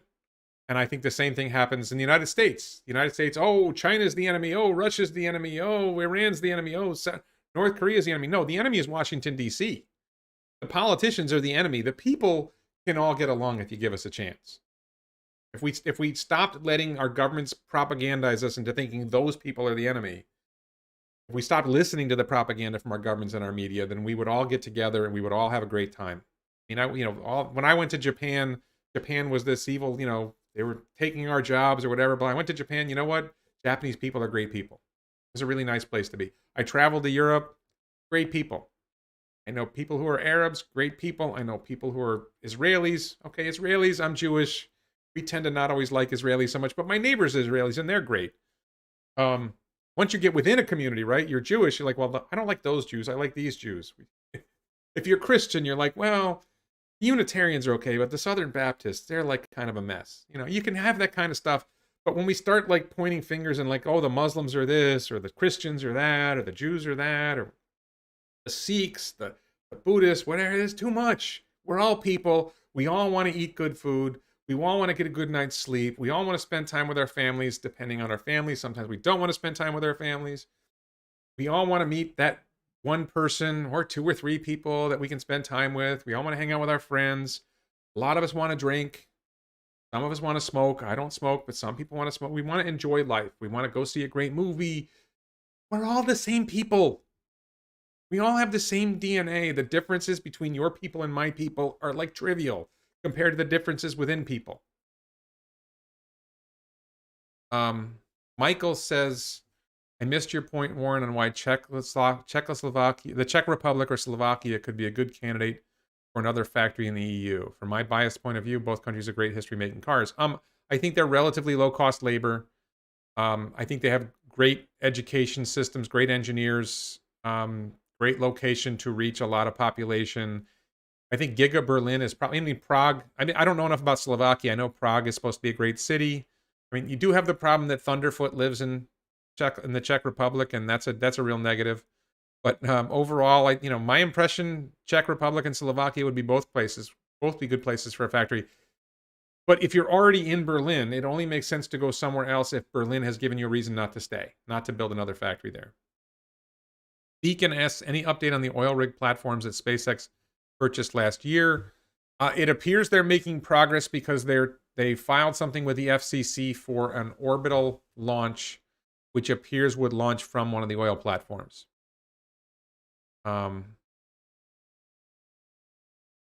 Charlie Doyle says it's more than just politicians dividing us, Warren. You're naive about that. I think it's politicians and media. I'm not sure who else. Maybe it's religion too. I don't know. Religious leaders. Not the religion itself, the religious leaders in some cases. Yeah, there's other people who try to divide us. I don't know. Who else? Charlie, let me know in the comments in the chat who else is dividing us. Not me, I hope. Does the simulation continue after death? Sure. Of course. Meet Kevin is definitely not a clown. Meet Kevin is brilliant. I don't know why Giovanni is attacking Meet Kevin. I think Meet Kevin is great. Putting you in a timeout for trashing Kevin. Kevin was wonderful. Did I get a reaction from Thunderfoot? Yes. Thunderfoot and I had an exchange on... Where is that? Here's the Thunderfoot. Thunderfoot and I had an exchange on Twitter. If you go back to the boring part of the talk, then you can see some of that. And I did more on it yesterday in my live stream with Will from the Boring Revolution channel.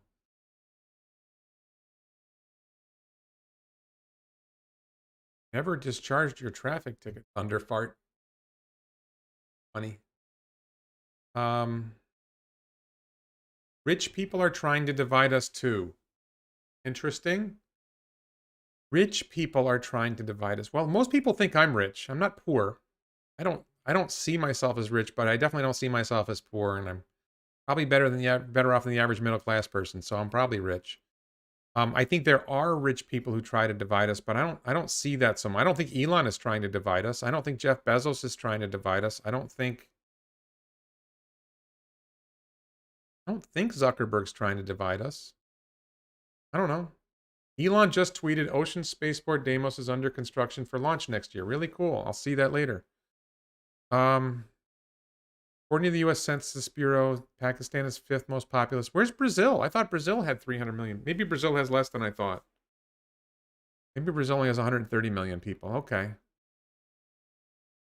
Turkey would be a great choice for a gigafactory. I don't know about Turkey. Interesting. I don't know that Turkey's government is considered that stable. I don't know whether they have the engineering talent. I don't know how much manufacturing happens in Turkey. It's an interesting idea. It's on the wrong side of the Suez Canal, though, from India and Africa. Like, if you were going to go to Turkey, you might as well go... I think you want to go to the other side of the Suez Canal. We've just seen issues with the Suez. Yes, Meet Kevin is doing a Kevathon. I watched some of his Kevathon. He was playing some kind of first-person shooter video game.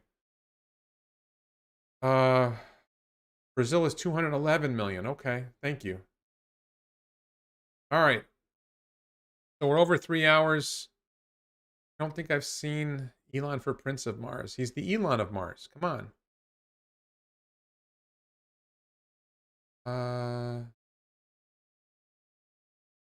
All right. Well, anyway, let's see. Okay, so we've gone over 3 hours. I want to thank everyone for watching. Please check out the merch. What's Outside the Simulation t-shirt, Elon Time t-shirt, stainless steel bottle. I really do like these. Please check out my other videos. Support this channel on Patreon. We'll do the Patreon thing one last time. Thanks to the Vasa Law Firm in Sweden, all my Patreon supporters. Thank you to Jim Whitehead for moderating. I didn't see if Mark Plott was here, but thank you to the moderators. Patreon supporters get early access to videos, bonus content, and they get to submit questions ahead for the live stream that get answered first. So, so thanks everyone. Have a good weekend. Have a good week. We'll see you next week, I hope.